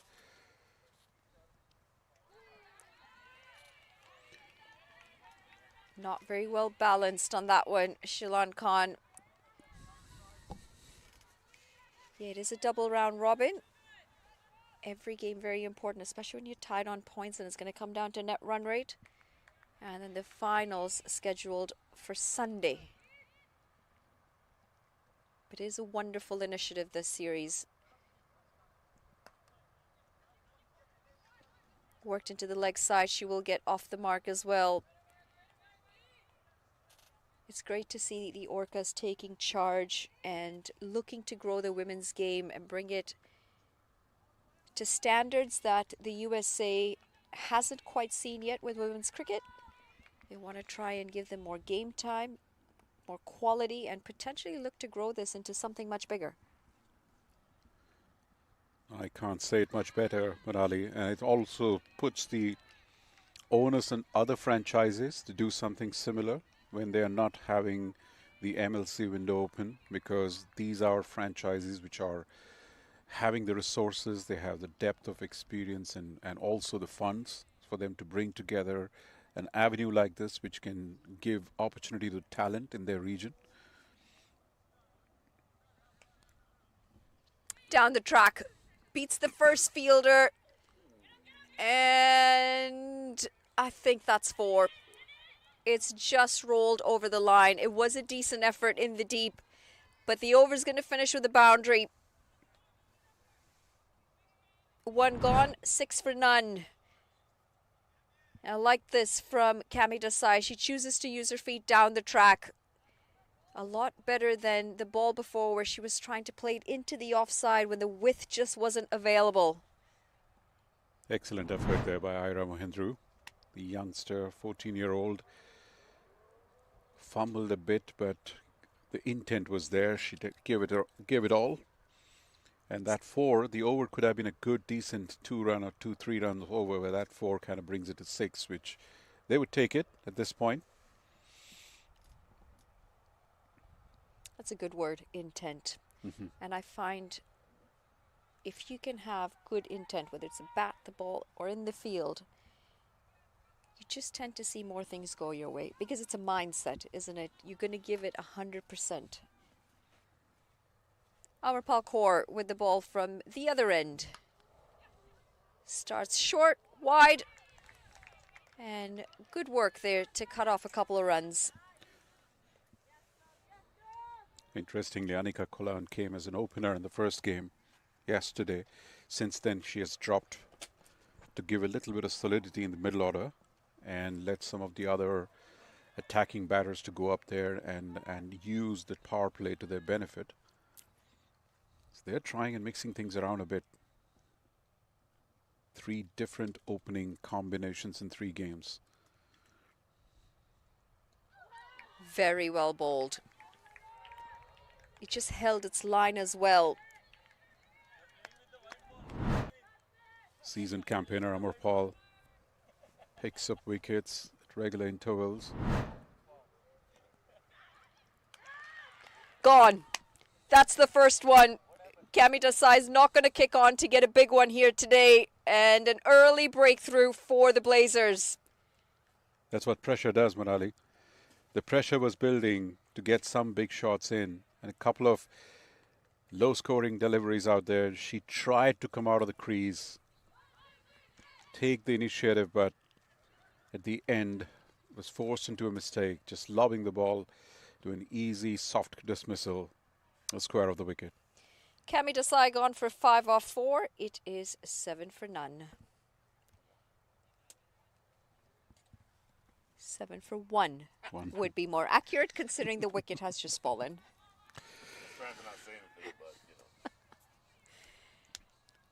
It's a double header day, so sometimes it can be a long day. And the samosas can have a tranquilizing effect sometimes. Well, no, I think the issue is we only got 1 each. We needed 2.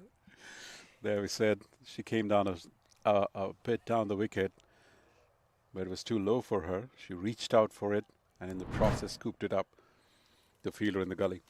She almost just handed it to her, didn't she? Opening the face of the bat. Yep. Would have liked to get it wide of the fielder. Amar Paul, once again, we just talked about that she has this knack, happy knack of picking up wickets, regular intervals. Outstanding average that she has. Once again, taking a breakthrough for her team. Not making a breakthrough. Good length. And a probing line.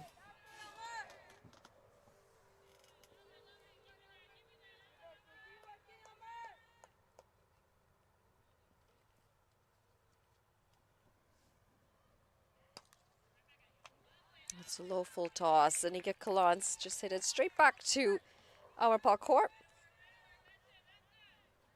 It is captain v captain, actually, in the sense of Canada-USA. Oh, the battle within the battle. Captain of USA taking on captain of Canada. This is in the gap, and it's driven really well. It's going to pick up 4. Just dents what would have been a very good over from Amarpal Kaur. Also means Anika Kalan's off strike with that. Once again, the last ball of the over. Again, the fielder had a good opportunity to cover it. It should have been fielded. And against the rain of, against all odds, they get a boundary at the end. So that keeps them in the hunt with a run rate of 5.5. What could have been just a 2-run over there. Hit straight to the fielder and it went through that fielder outside the boundary.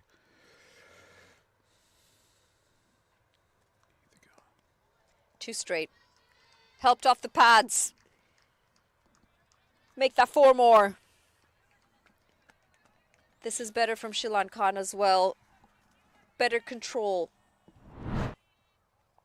That would make her feel very good. That's first big shot from her.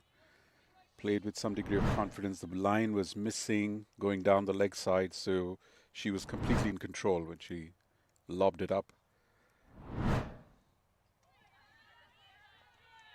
Well bowled.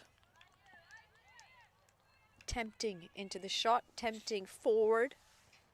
She just played with the hands, just reaching out for the ball, the head not in place. And she seems to struggle with that length because it's the footwork. It's quite limited.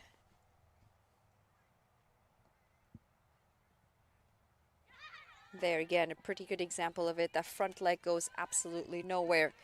Just throws her hands at it. Let's get a slip in there, shall we? That would not be a bad tactic so far, because she's sort of putting a dead bat outside to the off stump. That could be a good opportunity for an outside edge. Thick outside edge this time. Pressure mounting. 3-dot balls, something's got to give. Interestingly, when she came towards the end of the innings, she didn't have that obligation to play a very cautious game. She just threw everything, batted everything, and she was scoring much freely. Sometimes I wonder, situation brings out a different way of batting, and that probably is a conversation they're having out there. Anika just probably trying to calm her nerves.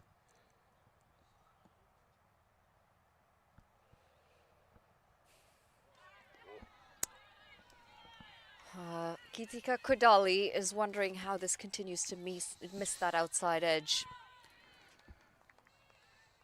Very limited footwork this though. She's losing out on runs because she just can't get in a better position. The heavily stacked out offside field is also working on her mind. Boulder! You could see that coming from miles away. Full straight and right through onto the stumps. Shilan Khan's going to have to walk back for 6 off 9. Kodali does pick up a wicket. 3 overs gone, 15 for 2. You called it, Marali, and that's exactly what it was, just around the corner.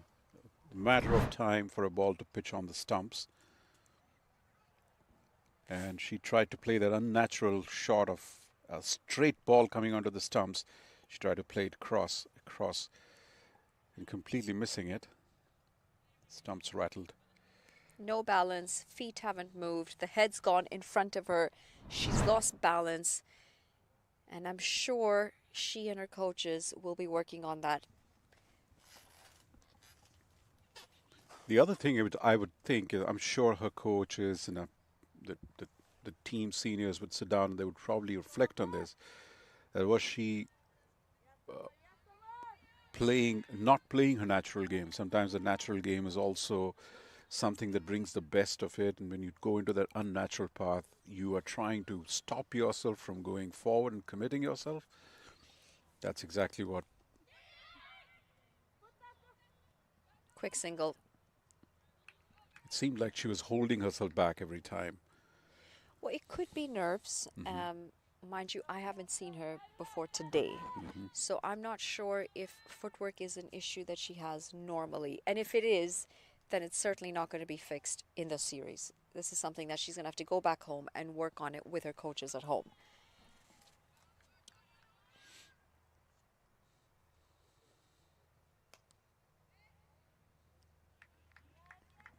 Batting with edges at the moment. Divya Saxena batted so well in the previous game, and I wonder when would they be expecting her to come in here. Down the track, make that wicket number 3. Very little connection, not out of the middle, and it's going to be another batter dismissed on duck. Amarpal Kaur has now picked up her 2nd wicket. She has a golden arm, doesn't she? Not doing anything wrong so far, 2 for 6. It's just the 2nd over.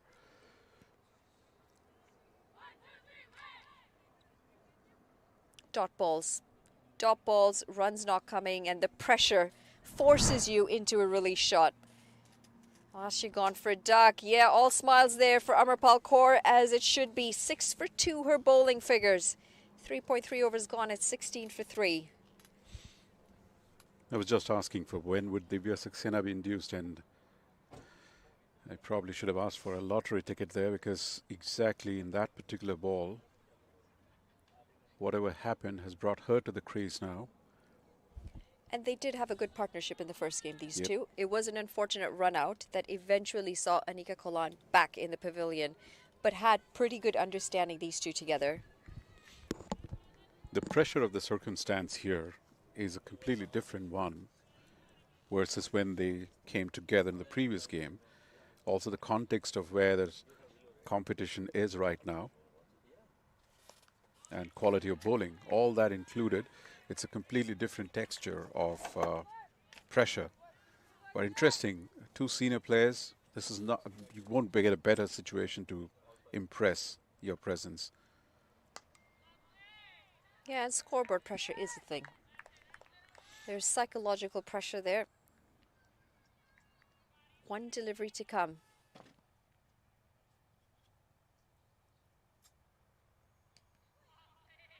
And a dot. Excellent over. Just the one run and a wicket coming off of it. 4 overs gone, 16 for 3. 3 wickets. That's going to be the most pivotal. You won't worry about the run rate, although it is worrisome that it's just 4, but it's the 3 wickets which is crucial. It also makes me then question, and I get the comfort zone in wanting to bowl first, but you've run yourself into trouble in the first game yesterday, having to bat second. You chose to have a bowl first, great, but you struggled chasing. Today they were able to do it because it was a low-scoring affair in the first game. I'm not sure whether the hesitancy is quite appropriate to say we are not comfortable with batting first if we win the toss. That's a very good point. In fact, are you playing with the situation or you just have a template prefixed in your mind and you're going with that? They had just finished a chase.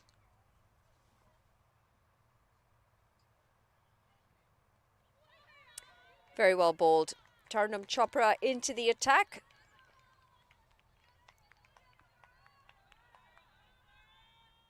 I mean, the reason I say that, the way I look at it is if your bowling unit, if you are a stronger bowling unit, see what you can put up on the scorecards and then go out and defend it.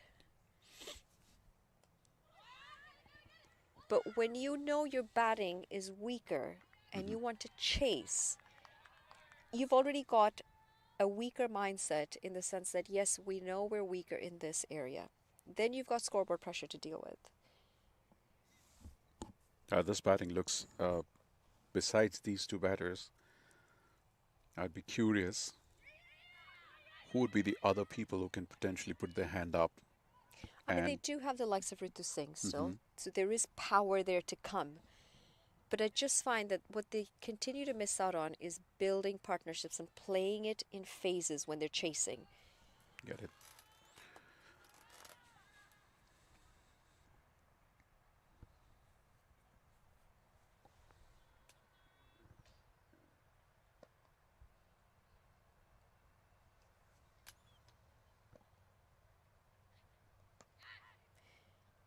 That's something that Divya Saxena does very well. She's not going to rush herself and she's not going to allow the bowler to rush her back to her mark. She will slow the bowler down in between deliveries to just break that momentum up. And you'll see she's not quite ready yet until she's ready on her own terms. That's experience for you. It comes with experience when you play the situation. Also make sure that you call the shots. And with spinners, they can get through their delivery so quickly. Before you know it, the over's gone. You only have got one run in it. On the flip side, as a bowler, you want to be able to do that. Yes.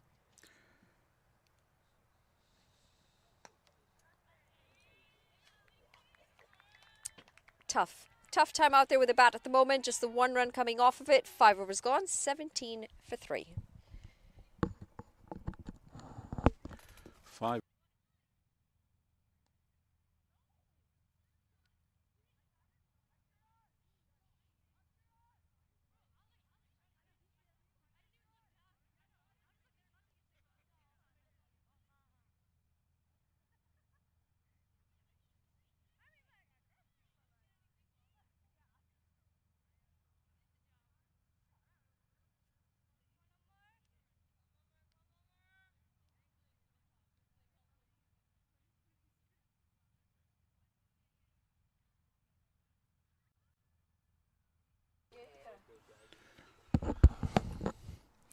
17 for 3 is not a very good score. Shuma Jumder. Win predictor is on screen. Your favorite thing out there, 68% waves. 68% waves. And I have to say, as Amar Paul Carr continues, these graphics that you're seeing on your screen, courtesy of the folks at Crick Center, add so much to the broadcast. Now, looking at, we can argue about whether or not the 68/32% is going to be accurate. I say just looking at this holistically, it feels like the Washington Waves have the game under control. And you'd certainly prefer to be them, I would think, than the Redmond Raptors. At least you're not seeing 95-5. It's not 95-5, no. But let's talk about the fact that at the end of over number 5, Redmond Raptors 17 for 3. The Washington Waves, and they batted as this is lofted down the ground over the top of the fielder, Taranam Chopra, down at long on. She was in, I would think, too far, and it landed actually for 4. Yeah, she could have been. We've seen a couple of those, haven't we? Where the fielder has been slightly inside if they would have been on the bound. She was quite a few yards inside, and immediately there's a bit of a change there. Oh, that is proof that Captain Gitika Kadali thinks that catch should have been taken. Yeah. She, number one, is a lot taller than Yes. Taranam Chopra. And then number 2, I would think the misjudgment was apparent there. Our Paul, Kaur, Brian, we came in when we looked at the records, the docket for the commentary. Her name was standing out with the average of 10.11. She has lived up to that reputation so well in every single game. For so people far. who are not familiar with the meaning of averages in cricket, what does it mean for a bowler to have an average of 10?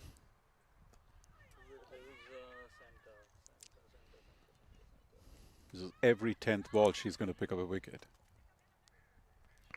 Well, that would be her strike rates.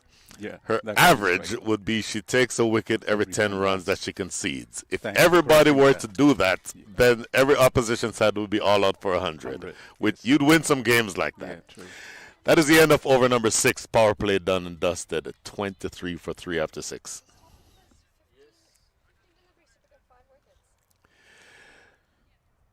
We can compare where the two teams were after the power play. When the Washington Waves batted, they'd also lost 3 wickets, but they had make that 44 runs.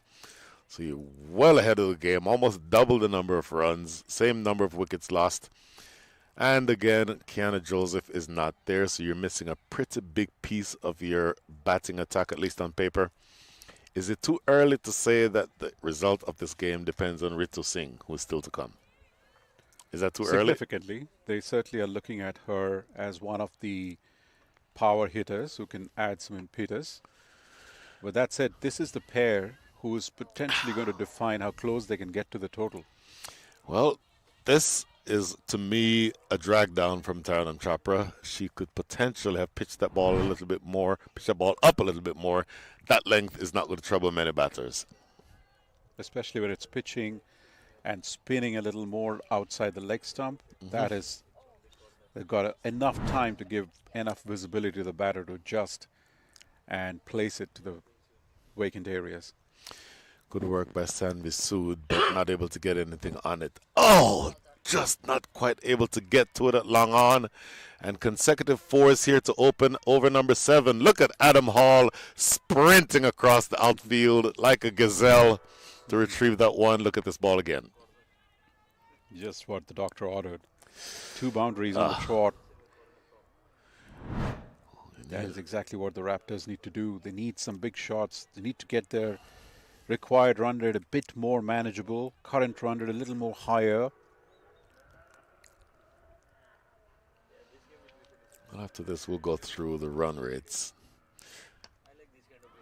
Still very short. I think Taranam Chopra bowls better. Yeah, she's dragging the ball a little too short at this point. Those things are not going to bother Divya Saxena. She's way too good a batter and will capitalize on each one of them. Well, let's take a look at After this, we'll go through the current run rate and what the target is and how they need to change their game. But I think things are developing in a way that would be very troublesome for the Redmond Raptors. That's to me a better length, much better length. Punch down the ground to mid wicket for a single. So, with that single, the current run rate 4.95. Required rate is 7.95. So essentially, you need to score 3 more runs per over than you're scoring right now. It is not easy to accelerate in that way, especially after you've lost a few wickets. Anika Colan, the captain, Divya Saxena, the senior pro, will be tasked with at least keeping the run rate around a run a ball at this stage and then setting the platform for the Ritu Singhs and so on to come and hit big later on. I would think that's the script I would want to go with. Couple of boundaries in the first 2 balls, 2 singles. Well, that's easy if you can do that every over. Sure. So that she closes better than she starts. Taranam Chopra over number 7 was a little bit expensive, but all in all, your team is still on top. The Washington Waves, Redmond Raptors after 7 are 33 for 3.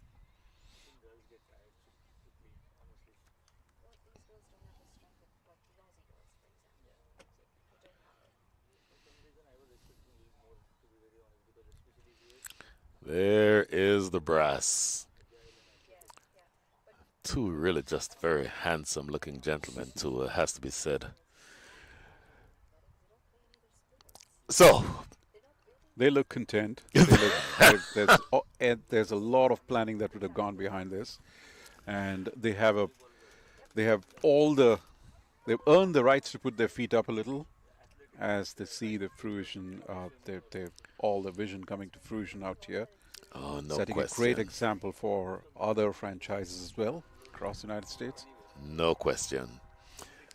So, Adirawat it will be who will take the ball for the first time. The target is 139. Another 106 needed. Another bowler with 106 that. needed from the next 77 balls. Finish your thought. Yep, another bowler who's out of those multiple leg spinners that we have seen over the last 3-4 days now. Last couple of days. Adia Rawat, very impressive. I like the length that she's bowling so far. You want to ask the batters to hit down the ground. You don't want it to be in the slot because with the wind, that's an easy hit over the top. But you want to be full enough to not allow the batters to get onto the back foot and play you square of the wicket. Good couple of balls so far. Well played.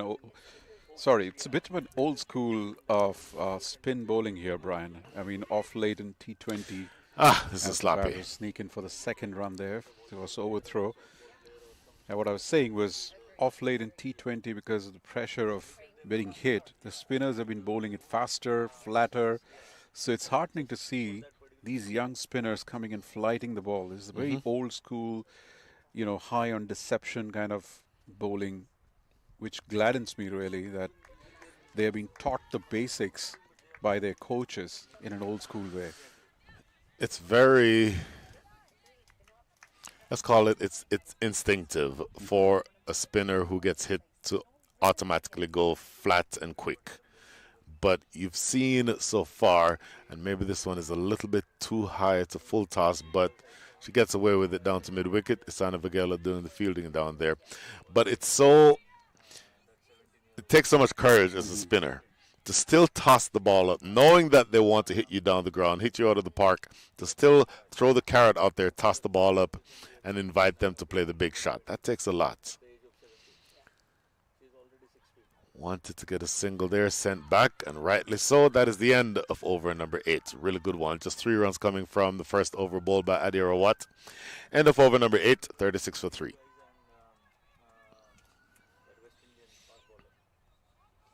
The required run rate now creeping one more run. It's 8.58. They wouldn't want it to get beyond 9. That's when things start getting really suffocating for them. And the scoreboard pressure can do funny things. They will have to find their boundaries every over. It's that stage now they can't get any 1Z, 2Z overs anymore. If you are anywhere in the Where are we? Seattle. Monroe. The Monroe, Washington area, and can make it out. Well, it's a little too late to make it out to this match if you're not already here. But two matches tomorrow, 11 a.m. and 4 p.m., and then the big final on Sunday. Absolutely. A cracking weekend coming up for this first edition. Be here if you can to participate and promote this cause as you see some of the best sort of women's cricket talent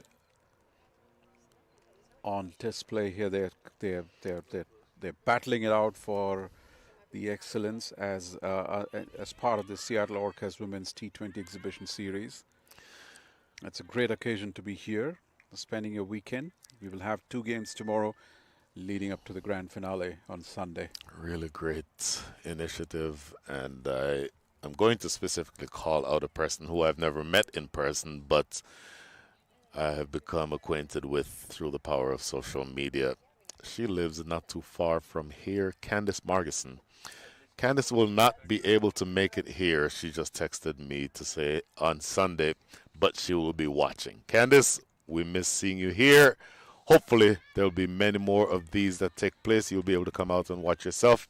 And yes, when you do come, I will make sure, assuming that I'm still here, as they say, if the Lord says the same, that I will put a ball and a bat in your hands and encourage you to hit the long ball. So much said. And again, by the way, after this ball, we'll talk about this. There is a longest hitting six tournament. That may not be exactly what it's called, but it's a tournament that is open to any fans who want to take part. On Saturday afternoon, there's sort of the, let's call it the round robin stages, and then the finals, playoffs and final, if you will, on Sunday. So there's a lot to do. If you're going to be in the area, please feel free to come on out and try your hand at this wonderful game. Back to this specific match, though, you're falling deeper and deeper into trouble here. Even with that wide, Yashadi Titeki is still bowling a really good over here. Her first conceding 2 runs to include that wide.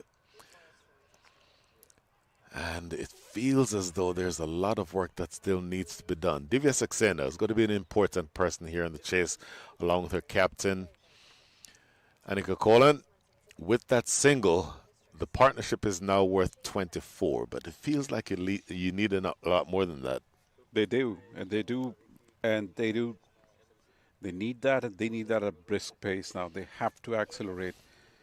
It is right now 12 of 15, 15 of 20 for each one of them. That's not the kind of strike rate you're looking at. They need to accelerate. They need to get some big shots. Take the risk. This is the time. They cannot delay it further. Well, by definition, you need to hit big because you still need another 100, and that is lofted in the air, catchable to square leg, and a clean catch. How big a dismissal is that? That is the captain, Annika Kolan. That is a clean catch in the deep at square leg. Wicket number 4 is down, 39 for 4. If she isn't picking wickets, Brian, Amar Paul, she's grabbing catches. She's everywhere at this point of time. And I must say, the Raptors, they have got themselves into a tangle here. That is a really good catch. It's almost always difficult to catch when you're moving laterally. Yes. And really, when you're moving at all, it's difficult to catch. But that's really soft hands. The technique is there. That tells you how the international players can set the standard. That is not an easy catch, but she made it look way, way simpler than it would have been. 4th wicket down, and they're absolutely in trouble here. There's another 100 runs that you need, and you only have another 67 balls in which to get them. So that required rate is now more than double the actual rate. Required rate, 8.96. Actual scoring rate, 4.42. You're in trouble. What an incredibly valuable player. I am so impressed by Amarpal Kaur.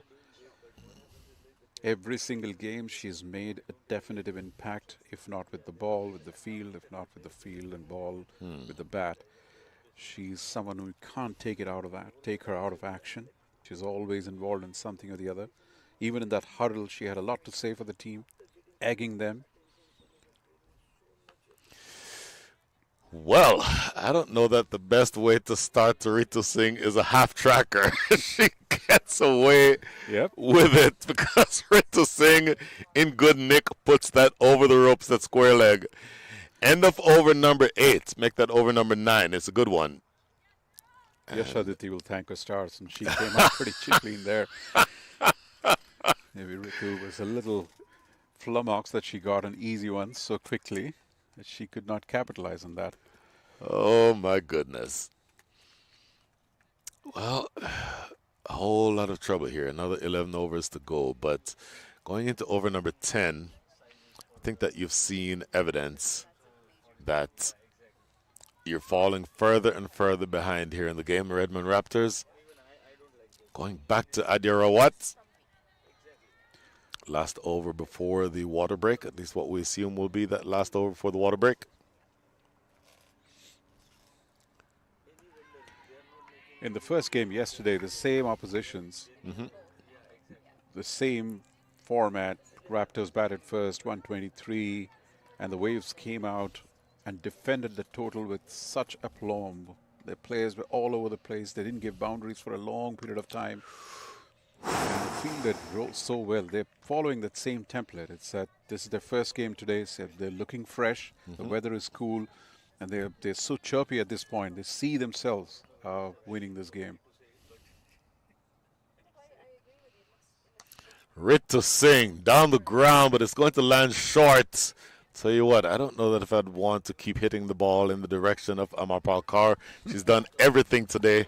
Yep. Ritu Singh might just consider herself lucky that one didn't hit, or wasn't hit as cleanly as she typically hits them. That was not too far away from Amarpal. I guess a little bit of more carry. She was gobbling it up as well.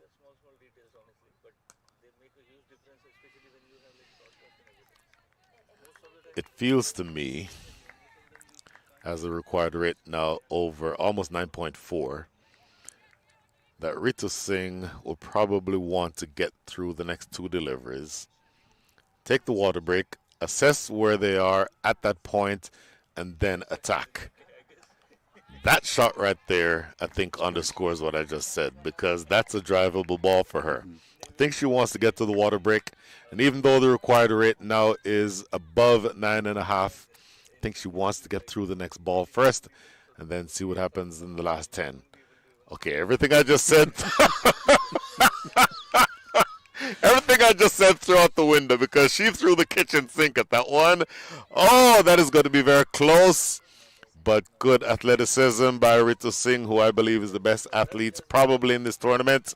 2 runs, and she'll be on the non-strikers end to start the second half of this innings. End of over number 10. Did they go for the third umpire? We'll take a look at this. I don't know if they went upstairs. Let's see. Did they go upstairs? Well, it did look as though they went upstairs, didn't it? Because they're not walking off of the water break just yet. In fact, take that back. They are walking off of the water break, so maybe they did not go upstairs. They did go upstairs. Okay, they did go upstairs, we're now hearing. So, well, the players are going to take the water break anyway. Allow the umpires to take the time to look at what they need to. See if we can see what the umpires saw. This is actually a lot closer than I realized. Yes. There's Ritu Singh. And she's definitely across the line. That is an excellent piece of athleticism from Ritu Singh. Umpires will want to look at it a number of times, but I think she's fine. Not the most swiftest of the takes and by the wicketkeeper. One would say that she probably took a little more time to collect and get it to the stumps. But it was very close than what it seemed to the naked eye, Brian. Absolutely. Okay, that is the water break. We'll take our final break of the day. When we come back, it will be the Washington Waves looking to close out what in their mind would be a pretty straightforward victory. Redmond Raptors at the 10 over mark are 44 for 4.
Hydrated, back into the action. That's the story at the moment. 44 for 4. They are well and truly short of that mark of 139 that they need. The Raptors. And it's been a slight struggle with the bat, having lost wickets early today.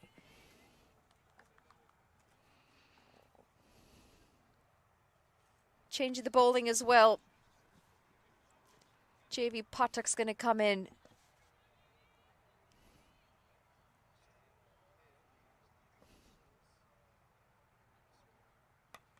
That's a full toss. It might even be a no ball.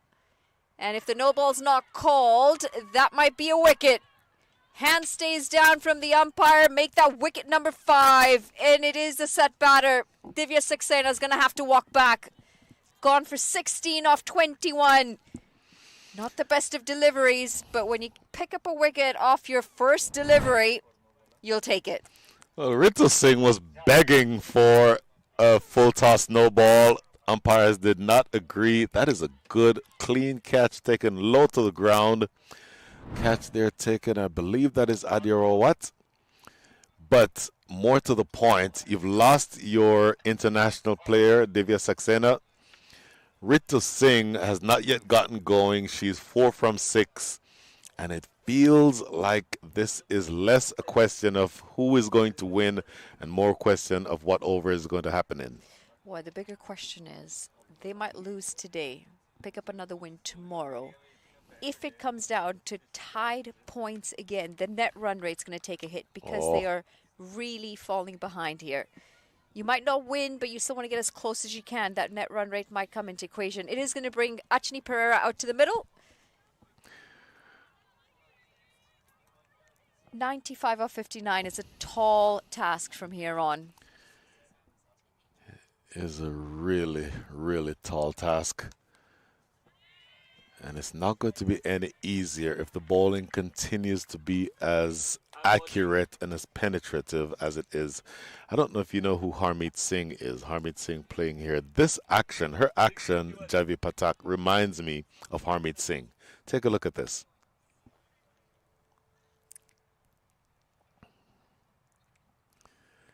That is, to me, Harmeet Singh. Struck right back at the bowler. Another wicket down. Look at that smile. Caught bowled. You just sense that maybe the non-striker was saying, hang on a second, was it a bump ball or not? And there was a bit of discussion between the two of them. Even right now, there's a bit of hesitation as Achini Pereira walks back. Oh, no. No, that is flush. That is right out of the middle, straight into the hands. Absolutely nothing bumped about that. Well, I've seen situations where ball, bat, and ground all come together at the same time. This was not that. That's flush off of the bat as we take a look at this again.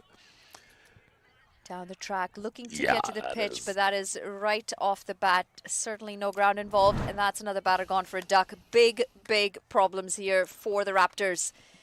2 in the over. Wickets, that is. It's 44 for 6. Ritu Singh standing at the non-strikers end.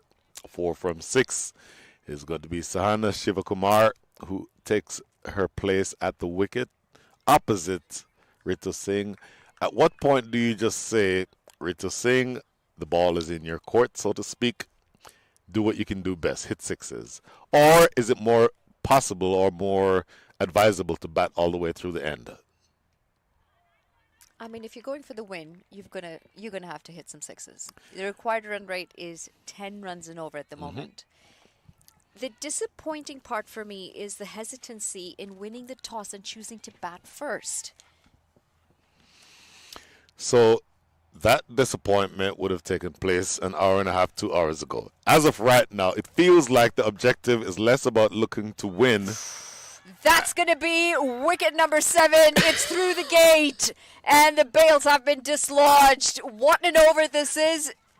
JV Patak, 3 wickets. She is just 15 years of age, and she's coming and she's spinning a web out there. That's another batter gone for a duck. It's 44 for 7. The wheels have come off for the Raptors. Look at this again. Tossed up beautifully. Arm ball in between the bat and the pad. It instead of turning, which is what the regulation finger spinner would do from the left-hander away from the righty, it goes in between bat and pad and takes the top of leg stump. Beautifully bowled. 5 deliveries bowled so far in this over. Her first. Take a look at this again. Maybe you won't be able to see the turn from this angle, but that tells you that it hits the top of leg stump. 5 deliveries bowled in this her first over, Jaivi Patak. No runs conceded yet, and already 3 wickets with 1 ball remaining. Well, if you're someone who's OCD and likes patterns, you'll want to end this over with a dot.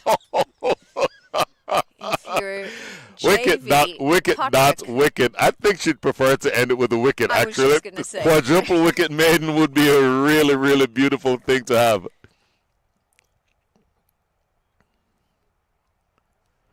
tossed up. Oh, wide. So that spoils the maiden. It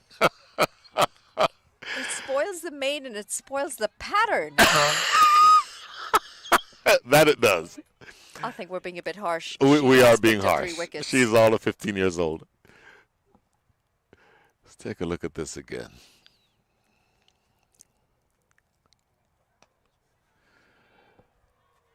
A dot, and that will end the over. 3 wickets and a run coming off of it. 11 overs gone. It's 45 for 7.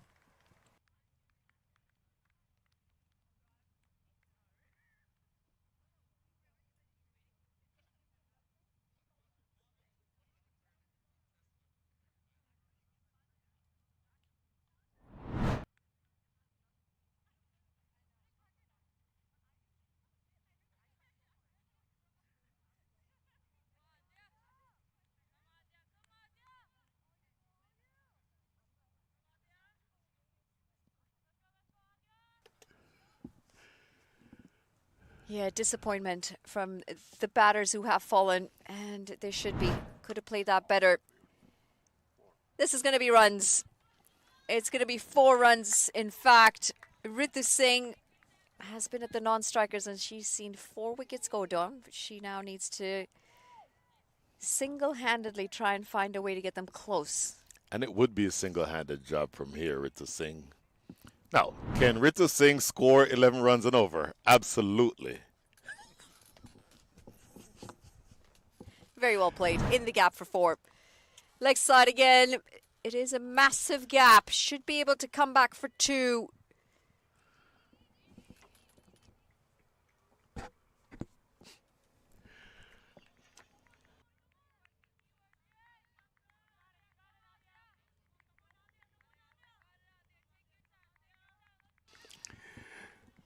By the way, that last double bringing up the 50. Calls for catch, and it's going to go for 4 instead.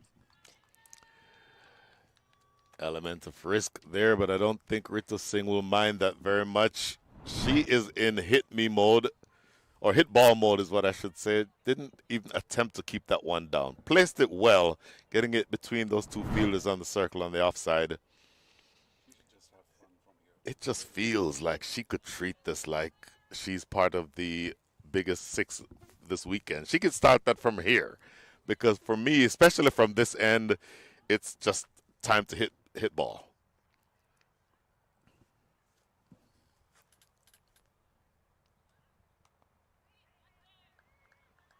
It's a good line. Not a lot of room to work with on that one.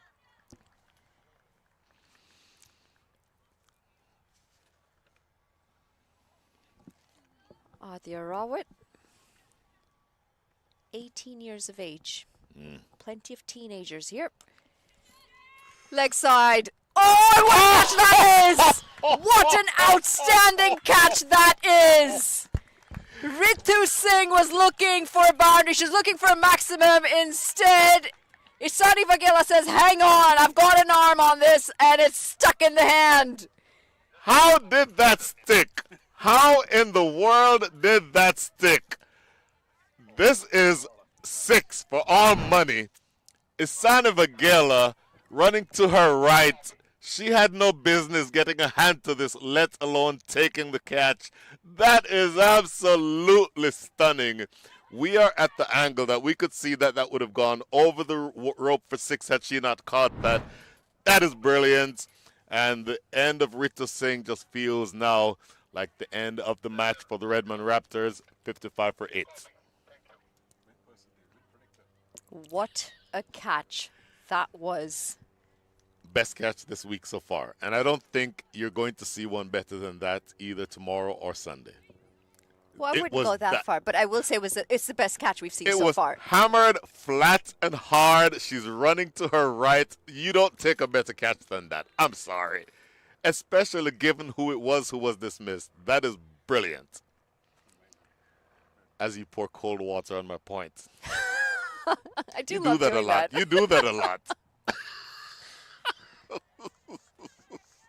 Oh, it's going to be a dot to end the over. It's 55 for 8. 2 more wickets is all they need. The Washington Waves, and they get an early day home. Played 2 games back-to-back yesterday. They've played the afternoon game today. They would love some rest, I'm sure. Amazing. 84 from 48. Tall task.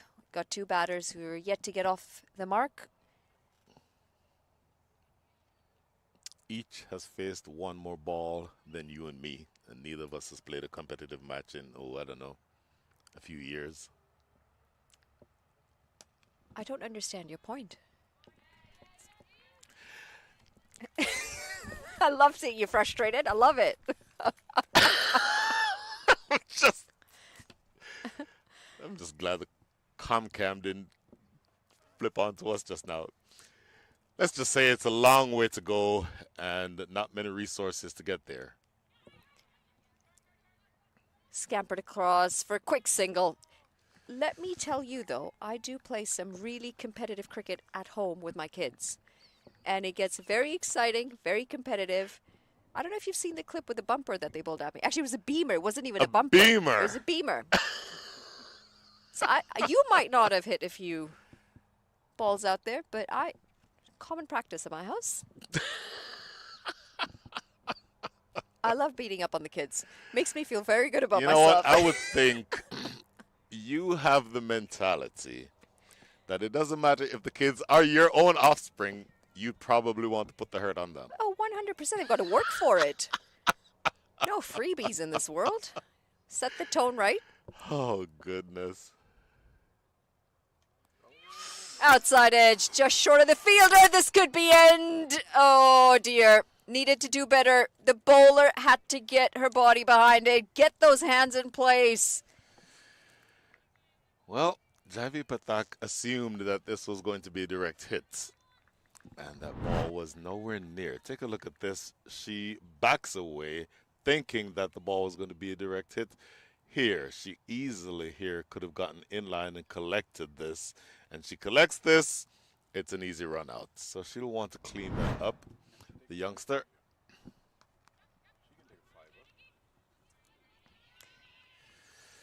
Well, they need 2 wickets to end the innings. She's picked up 3 wickets, 3 for 3. And she's got 2 deliveries in this over if she wanted to finish with a fifer and wrap up the game. Wow. A fifer. You went all the way there, didn't you? It was actually Shield. Who's standing just behind us here.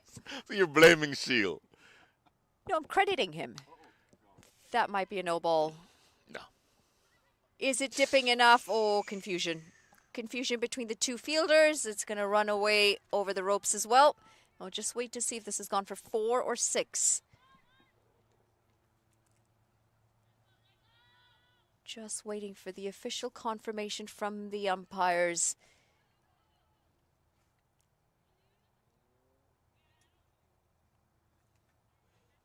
Well, might have to go upstairs and check this out. Ooh. Oh, it is a 6. Did not realize that that was hit so well.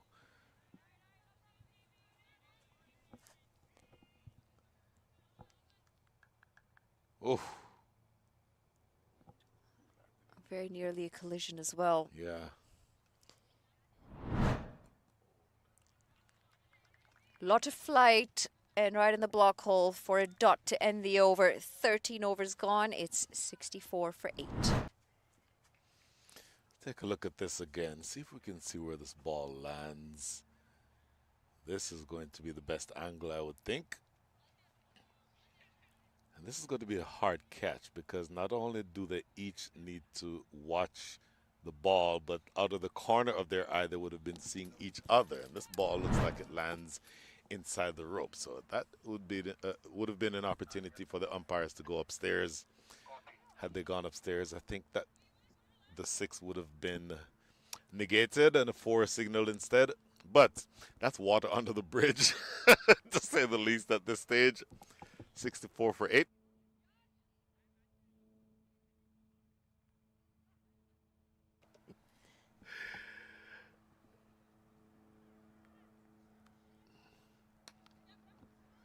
In the gap. And finally a run. Adira what now into her last over. She's really bowled well. 1 for 18 from her 3.1 overs. And she has done her part. Hasn't taken a lot of wickets, just one, but she's done her part to keep the required rates increasing. And as soon as I say that, she sprays one wide, but you've gotten so much of what you needed from the young leg spinner. She's definitely been a net asset to the team so far.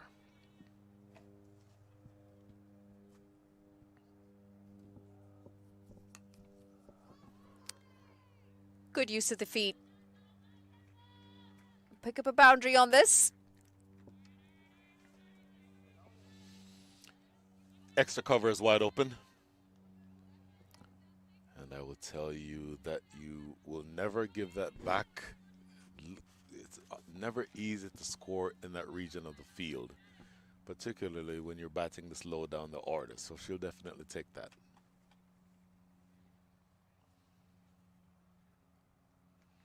Ooh, that's well bowled. Bit of extra pace on that as well. A good amount of bounce off the surface. Believe it or not, they've just now gotten past the halfway stage of the runs that they need. They have 70, they need another 69. Unfortunately for them, just 39 balls remaining and only 2 wickets in hand.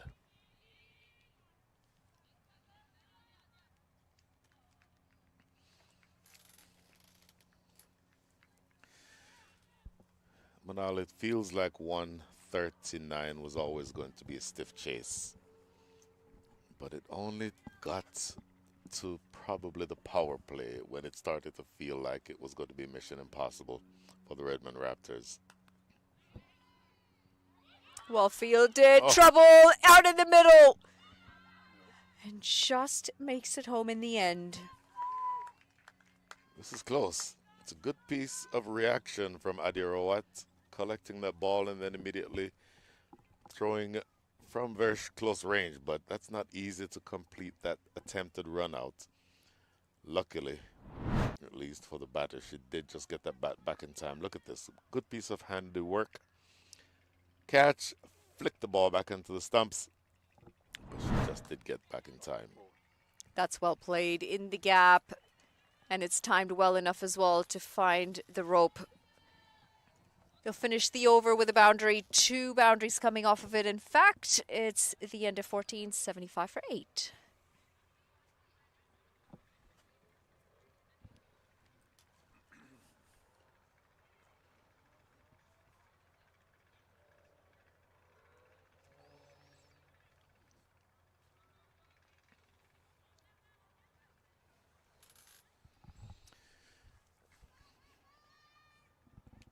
The last couple of overs have been more along the lines of what you would have wanted in terms of runs, and there we see an absolutely wonderful dog.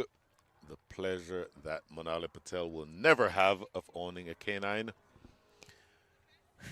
But more to the point, the ability to have these types of scenes around here in the, where are we?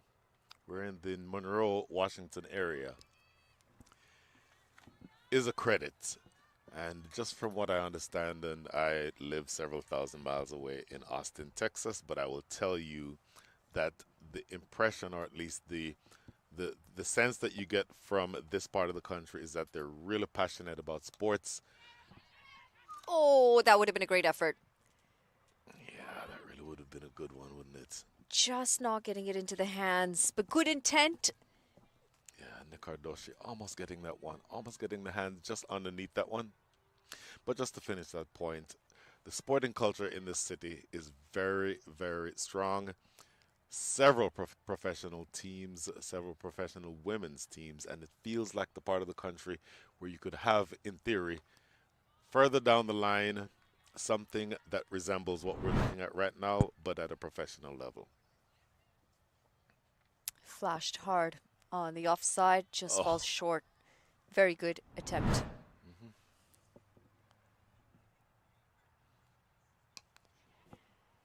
Gets it past the bowler. Won't get it past the fielder, though. So what you're saying, in other words, is Seattle's not quite the place for you. That's literally the opposite of what I'm saying. It But is you don't enjoy walking. You don't enjoy hiking. You don't enjoy running. nothing to gonna do with do any here? of that. I love the sporting scene here in Seattle. That's what would work here. I'll leave the walking and the running and the hiking and going into areas where there's huge Trouble. bears. Oh, that's just missed. Won't be a boundary. They will cut it off for the overthrows, and there's more confusion out in the middle. It is all happening on this delivery. They need to calm the nerves down. There's a lot that happened there. I don't know how many runs were run because there was so much confusion. I think they eventually ran 2 runs, did they not? Well, they're trying to make up for your lack of running. That's what it was. they're, they're listening to us. The score doesn't know how many runs were scored just yet. That's going to be a wide. Down leg. But just to finish up on that point, this is the culture here just seems to be so consistent with being able to showcase these women on a much higher level at some point. And I think that this is the type of environment where you'd want to consider something along those lines.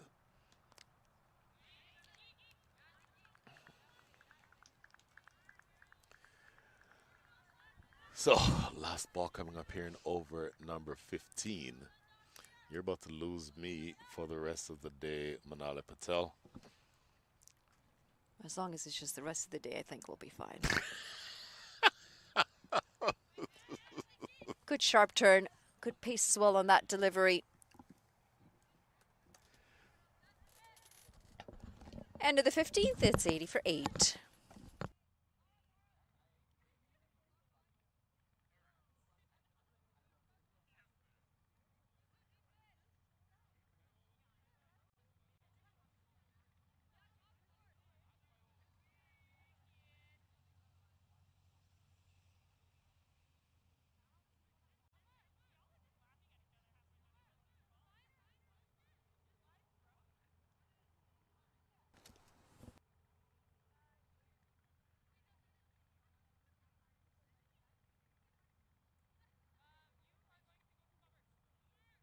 Manali, and they're hanging in. They're hanging in there.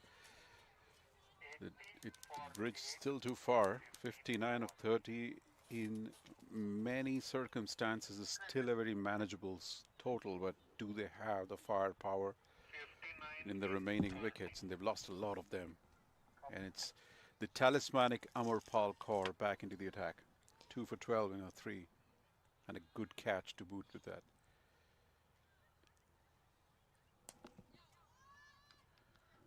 Once again, there was a slight loosener from Amarpal, but he had not much of a damage done, just a single push towards the mid-wicket fence. The last couple of overs, Manali, they're trying to play the big shots. They've done a few, courtesy some shoddy fielding here and there. They've got some runs in there.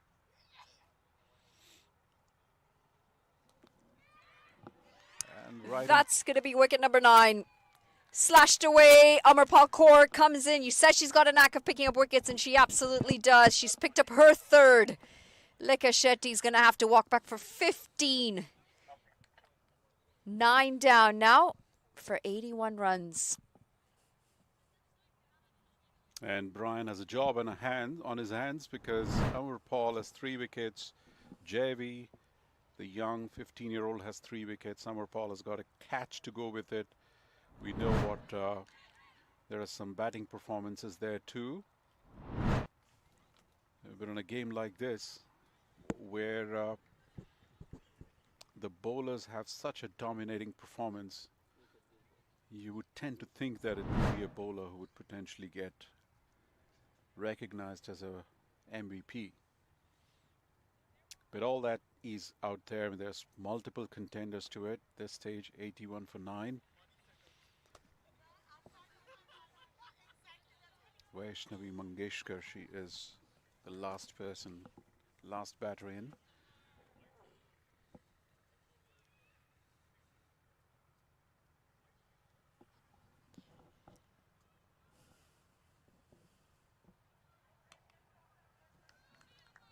No pace whatsoever to work with from Amarpal Kaur.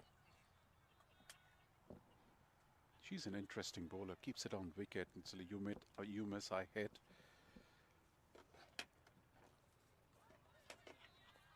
This time just outside the off-stump line. You could see she's just trying to tempt into a shot. Pace off, but here I'll try and give you a bit of a bait. Yes. Waiting for the batter to make a mistake. And this time a bit of flight. Incredible control over the line and length. She varies the length, but line is pretty much consistent in that on and outside the off stump.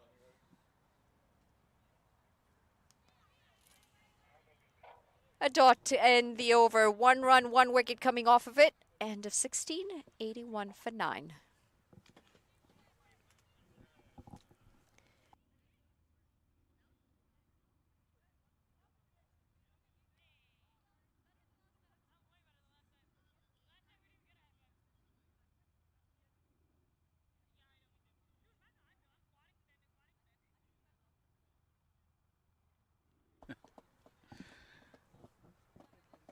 Right, required run rate of 14.5. We pretty much know how this game's going to finish at this point.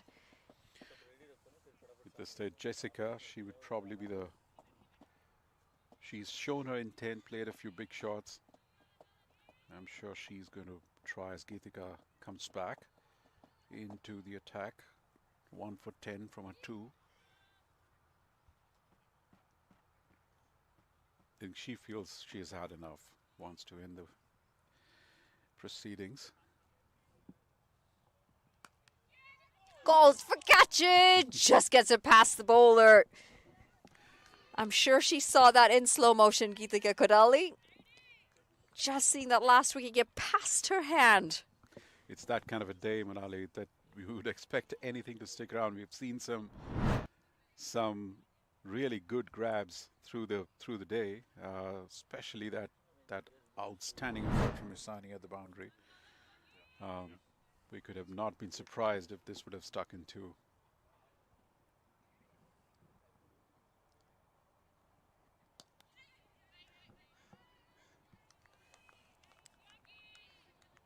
Raptors are certainly making the Waves toil for these last couple of wickets. Managed to pick up 1 last over. This last one, they're going to have to wait. Waves would want to end it as quickly as possible. Quick throw, just wayward. They would come back to play the first game tomorrow morning again against the Bellevue Blazers. Well, Raptors will get some time out to play their last game tomorrow in the evening. This, eventually when the match ends, and we are hoping the result the way it will go, the margin of loss would add a lot of pressure for Raptors tomorrow in the last game. And this is where that net run rate was always going to be a concern. They were in second place on that points table when this game started, the Raptors. The Waves were in third. In the gap. It's well placed. It's going to run away for a boundary. That's a good looking shot. Like you said, she isn't giving up, Jessica. She probably wants to play out the entire overs.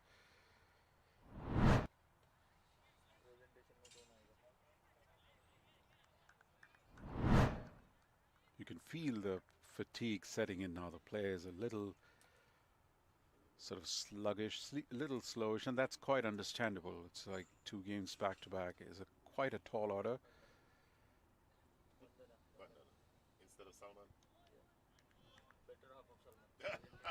Just wayward. She'll have to re-bowl that.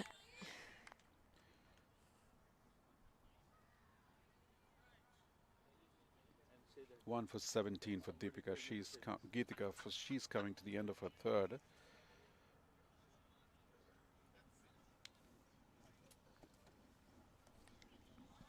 Leg side. Just one short bounce to the boundary. And it is that additional delivery in the wide that's cost them 4 runs. 17 overs gone. It's 92 for 9. At this point, I think her team is hoping that all this heroics that she's demonstrating would bring them as close to the Waves as possible, because that would have a material impact on the points table. Although they might be,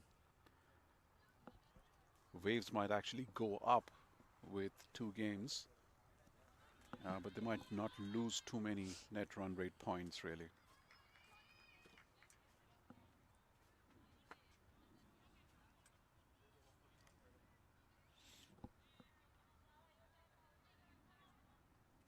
Manali, Waves is a team that plays very well if there is just 1 game per day. And now from here on, tomorrow and day after, if they make it to the finals, it's just 1 game per day. Yeah, they've done their hard bit on day 1. Did have a chat with Sindhu Sriharsha, the coach of the Bellevue Blazers this morning, and I said, hang on, how have you got the first 2 days with just get 1 game on your hand? And she said, shh, that's our tactic, because, you know, by the time we get to day 3, we're hoping the other teams are tired when we have to play 2 games. But it is great to have at least 1 female coach in a women's tournament. And of course, with time, we're hoping that you can increase that aspect of the game as well, because growth is not just from a player's perspective. It is well-rounded growth, whether it's coaching, whether it is other roles in the game. How's that seen so far? I mean, do you see a lot of ex-women cricketers from this region opting for qualifications or coaching? Very, very slow, unfortunately. We just haven't seen the sort of growth that we should be seeing yet. But again, you know, the more the sport grows, the more the exposure grows, women will understand that there are other avenues to continue being involved in the sport after you're done with your playing. Absolutely. And there's no two ways about it. We need to have more women participation in all aspects of the game. They bring in such a different perspective. They understand the women's sport much more closely, and that is the ingredient. That is the magic quotient when growing the women's sport in cricket. Yeah, and you know what? It is interesting that you say that, because most people don't understand that the men's and the women's game is actually quite different. It's very different. It's remarkably different. You're looking at different growth journeys, like especially even looking at the talent pool here.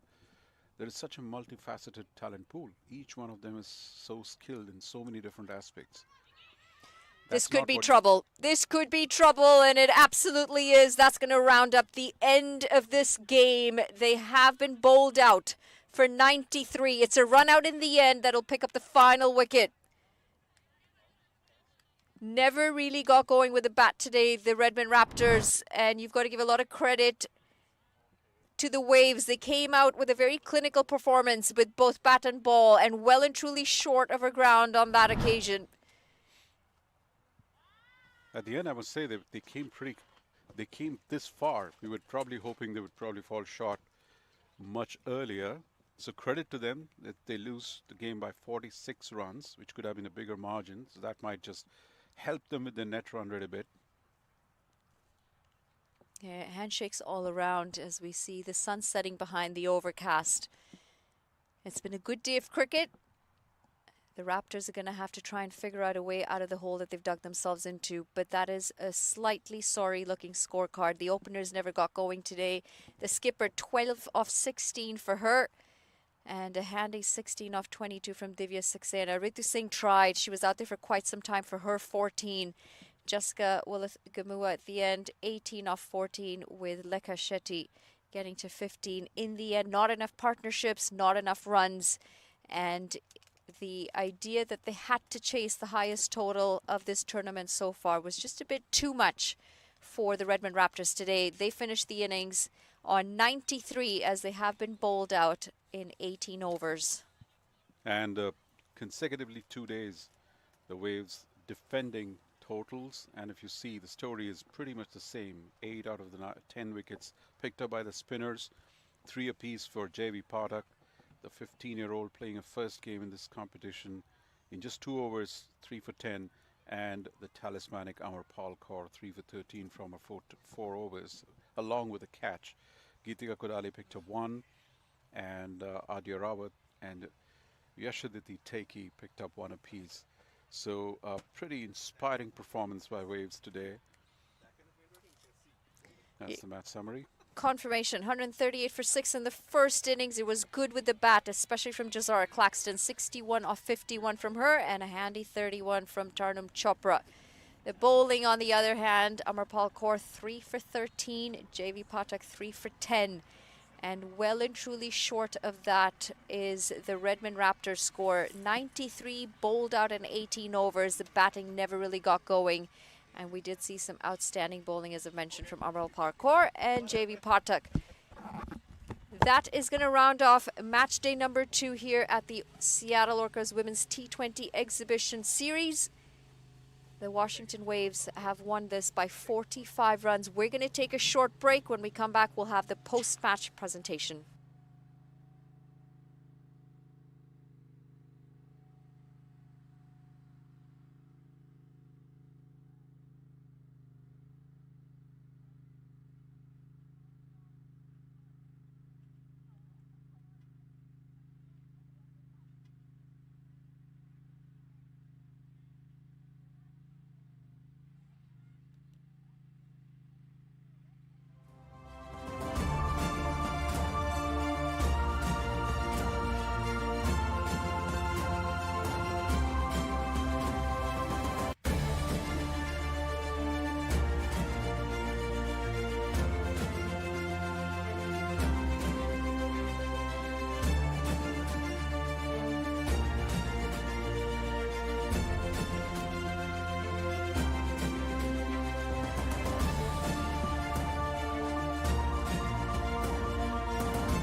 Welcome to the post-match ceremony of this match between the Redmond Raptors and the Washington Waves. I will tell you that this was a very exciting match for probably half of the match, and ultimately domination by the Washington Waves at the end. First, we're going to call forward. First, before we do that, we'll introduce our mascot, if is mascot the right word? Our hero, if you will, to present the Player of the Match trophies, Vandana Taj. A pleasure to have you. Yeah.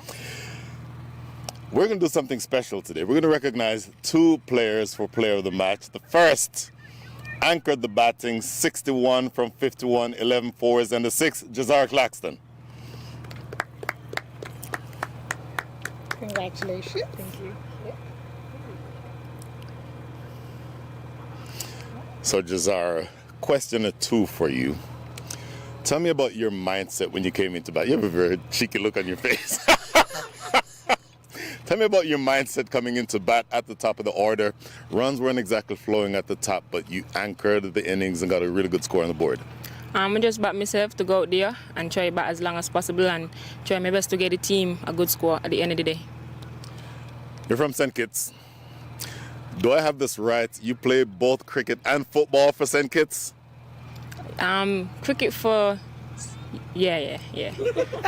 Well, cricket for the West Indies, football for St. Kitts. What do you play in football? What do I play? What position? I used to play midfield and strike.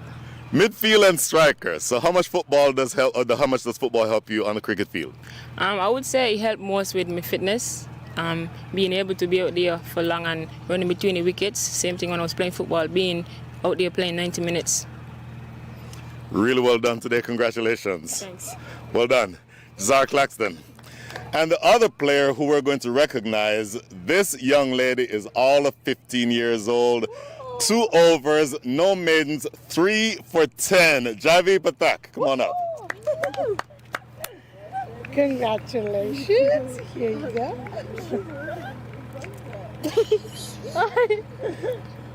You're not sure where to look, are you? Javi, correct me if I'm wrong, you're 15 years old? Yes, I am. Javi, not many 15-year-olds get to play at such a high level. What are your thoughts coming into playing in this tournament? I think it's really amazing, like overall, and also to see how many people supported me throughout my journey and helped me along it. Really like shaped me to where I am right now. So without them, I wouldn't be here. I would say in looking at you bowl, you have much more control over line and length than some 25-year-olds, let alone 15-year-olds. How far do you think your cricket can take you? I hope further. Again, like I said, it's just in practice and just practicing a lot more to get where I want to go. Really, really well done and proud of you. Well done. Thank you so much. Javi Patak. So let's call forward the captain of the team that finished second on the day, Anika Kolan. So in my mind, bowling first, your sort of default is to bowl first, is it not? Yeah, I mean, sometimes it just comes off. Today is just a day that it didn't in the second innings, but sorry, in the second game, but in the first game it did come off pretty well. So it's just one of those things that you never know. But I'm just really proud of how my team went out there. Looking to chase down a pretty big total, the biggest total in the tournament so far. How much did it hurt to not have Kiana Joseph at the top of the order? Yeah, we definitely missed her presence there. We were talking about how this is definitely a game where Kiana would definitely go and kill it out there. And unfortunate that she is just a bit under the weather, but definitely hoping that she comes out stronger for our next game. And then speaking about the next game, you're playing again tomorrow morning, if I'm not mistaken, against the Bellevue Blazers. What is your mentality, having absorbed a relatively tough defeat? Do you shake it off and come back the next morning? Yeah, definitely shake it off and come back stronger. I mean, every day is a new day, especially with cricket. And it's also good that we had that first win against Bellevue Blazers already. So just picking off of that momentum and just trying to see how well we can go out there, and obviously backing every single one of our players and support staff all the way. Excellent. Well done. Thanks, Ryan. Thank you, Annika. And now the captain, finally, of the team that finishes top on the day. Geeta Kukadali, your team looked exceptionally dominant today. Yeah, I'd have to agree with you. The girls came out there and we played with the intensity that we've always been wanting to play with. And I think what's amazing for me is to see that constant improvement game over game. We talked about wanting to score more runs with the bat. We're getting there 5 to 10 runs at a time every game. Hopefully we can give the viewers a 150, 160 scoring game soon. But apart from that, like, we had a strategic change where we had an extra spinner come in, and like JV did exceptional as a youngster. We had JC step up with the bat. It's also amazing to see that like we have different players stepping up each game. And so we really want to be that well-rounded team that plays well together. You mentioned the spinners. You have a really good mix of spinners, not just off spinners and leg spinners, but a good mix of youth and experience. How well does that work for you? I think it works really well for us. The coach did an excellent job picking his players and drafting that team with a good mix of knowledge and expertise, as well as potential and excitement. All of a sudden, the scoop shot has become your favorite shot. I think in a T20 game, it has come to like an era where we're all trying to be more innovative, and something like different things work for different players. I'm glad the scoop could come out today. Really well done. Congratulations. Good luck the rest of the way. That, ladies and gentlemen, concludes the coverage for today. Tomorrow morning, right here at 11 a.m. Central Time, Pacific Standard Time, the Redmond Raptors against the Bellevue Blazers. Signing off for the evening. See you tomorrow morning.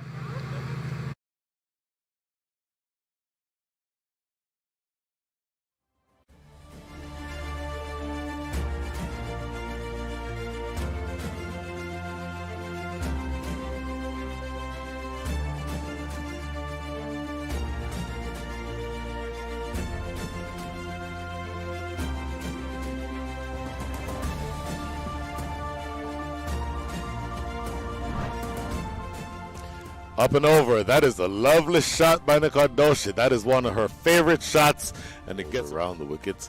Hammered away for 4 more. Oh my goodness. I like the opinion. Hammered away for 4. You cannot give any width to, first of all, any lefty. Clip just over the top of short mid wicket. Boy, it feels like Divya Saxena was in the... And again, another bit of expert batsmanship that goes away for gets 4 for it. Nikardoshi joins the hitting party. 4 more to backward square leg. That is banged away into the leg side, and it's going to be another boundary. We're deep. Banged into the leg side, but that's a good stoppage. Heights. Divya Saxena is after it. She'll get there and she'll take the... Well done, Mr. Sean Carey. Much. Oh, lovely. Any amount of width will be punished. That is... Pulled straight to mid-wicket. That is a really sharp catch by Cameron Desai. What a catch. Oh, in the air. Simple as you like. Oh, Marble Carr, what have you done? 38 for 4. What in the world is going on with the Seattle Orcas brass? 4 outside, 5 inside. That is slashed away. A lot of work for Divya Saxena, and she tries the football exact method. Really. Oh, it gets through. And now all of a sudden it's a very different game. The spinners have found confidence. That's true. That is a really good shot. And Jazar Claxton. Ooh, swept away around the leg side. Let's see if there was any. But it all depends upon, as you very rightly said, Jazara Claxton. If she's around, that total, otherwise, even that total might seem to be a bit of a tall out of them. Full toss, and it gets hammered away. Oh, palmed over the crossbar for 6. Watch the It's just so great to see so many different levels, professionals. Cutaway in the gap, and that's going to be 4. Total. Down the track. This is really well played. Overwhelmed. Pulled away. Lovely shot. There is absolutely no fielder there. This is 14-year-old, and they used the term, oh, that's gone. Looking to come, gets it past the bowler.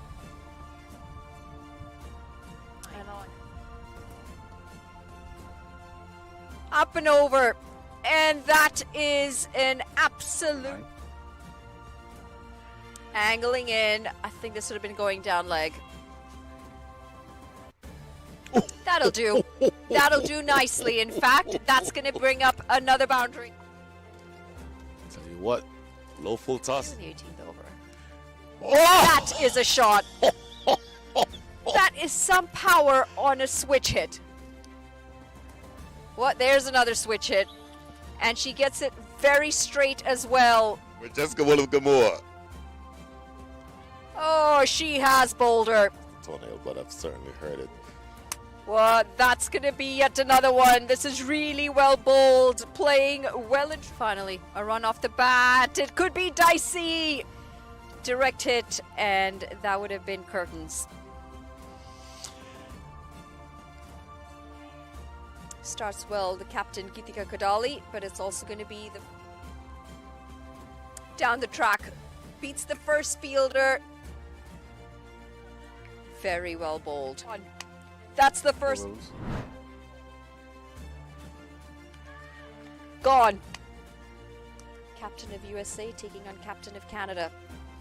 This is in the gap. 2 straight. Helped off the pads. Boulder. You could see that coming from miles away. Expecting her to come in here. Down the track, make that wicket number 3.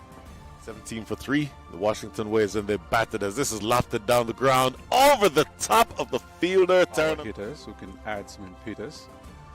But that said, this is the pair who is potentially going to define how close they can get to the top. Good work by Sandy Sood, but not able to get anything on it. Oh, you still need another 100, and that is lofted in the air, catchable to square leg, and a clean catch. Get that one.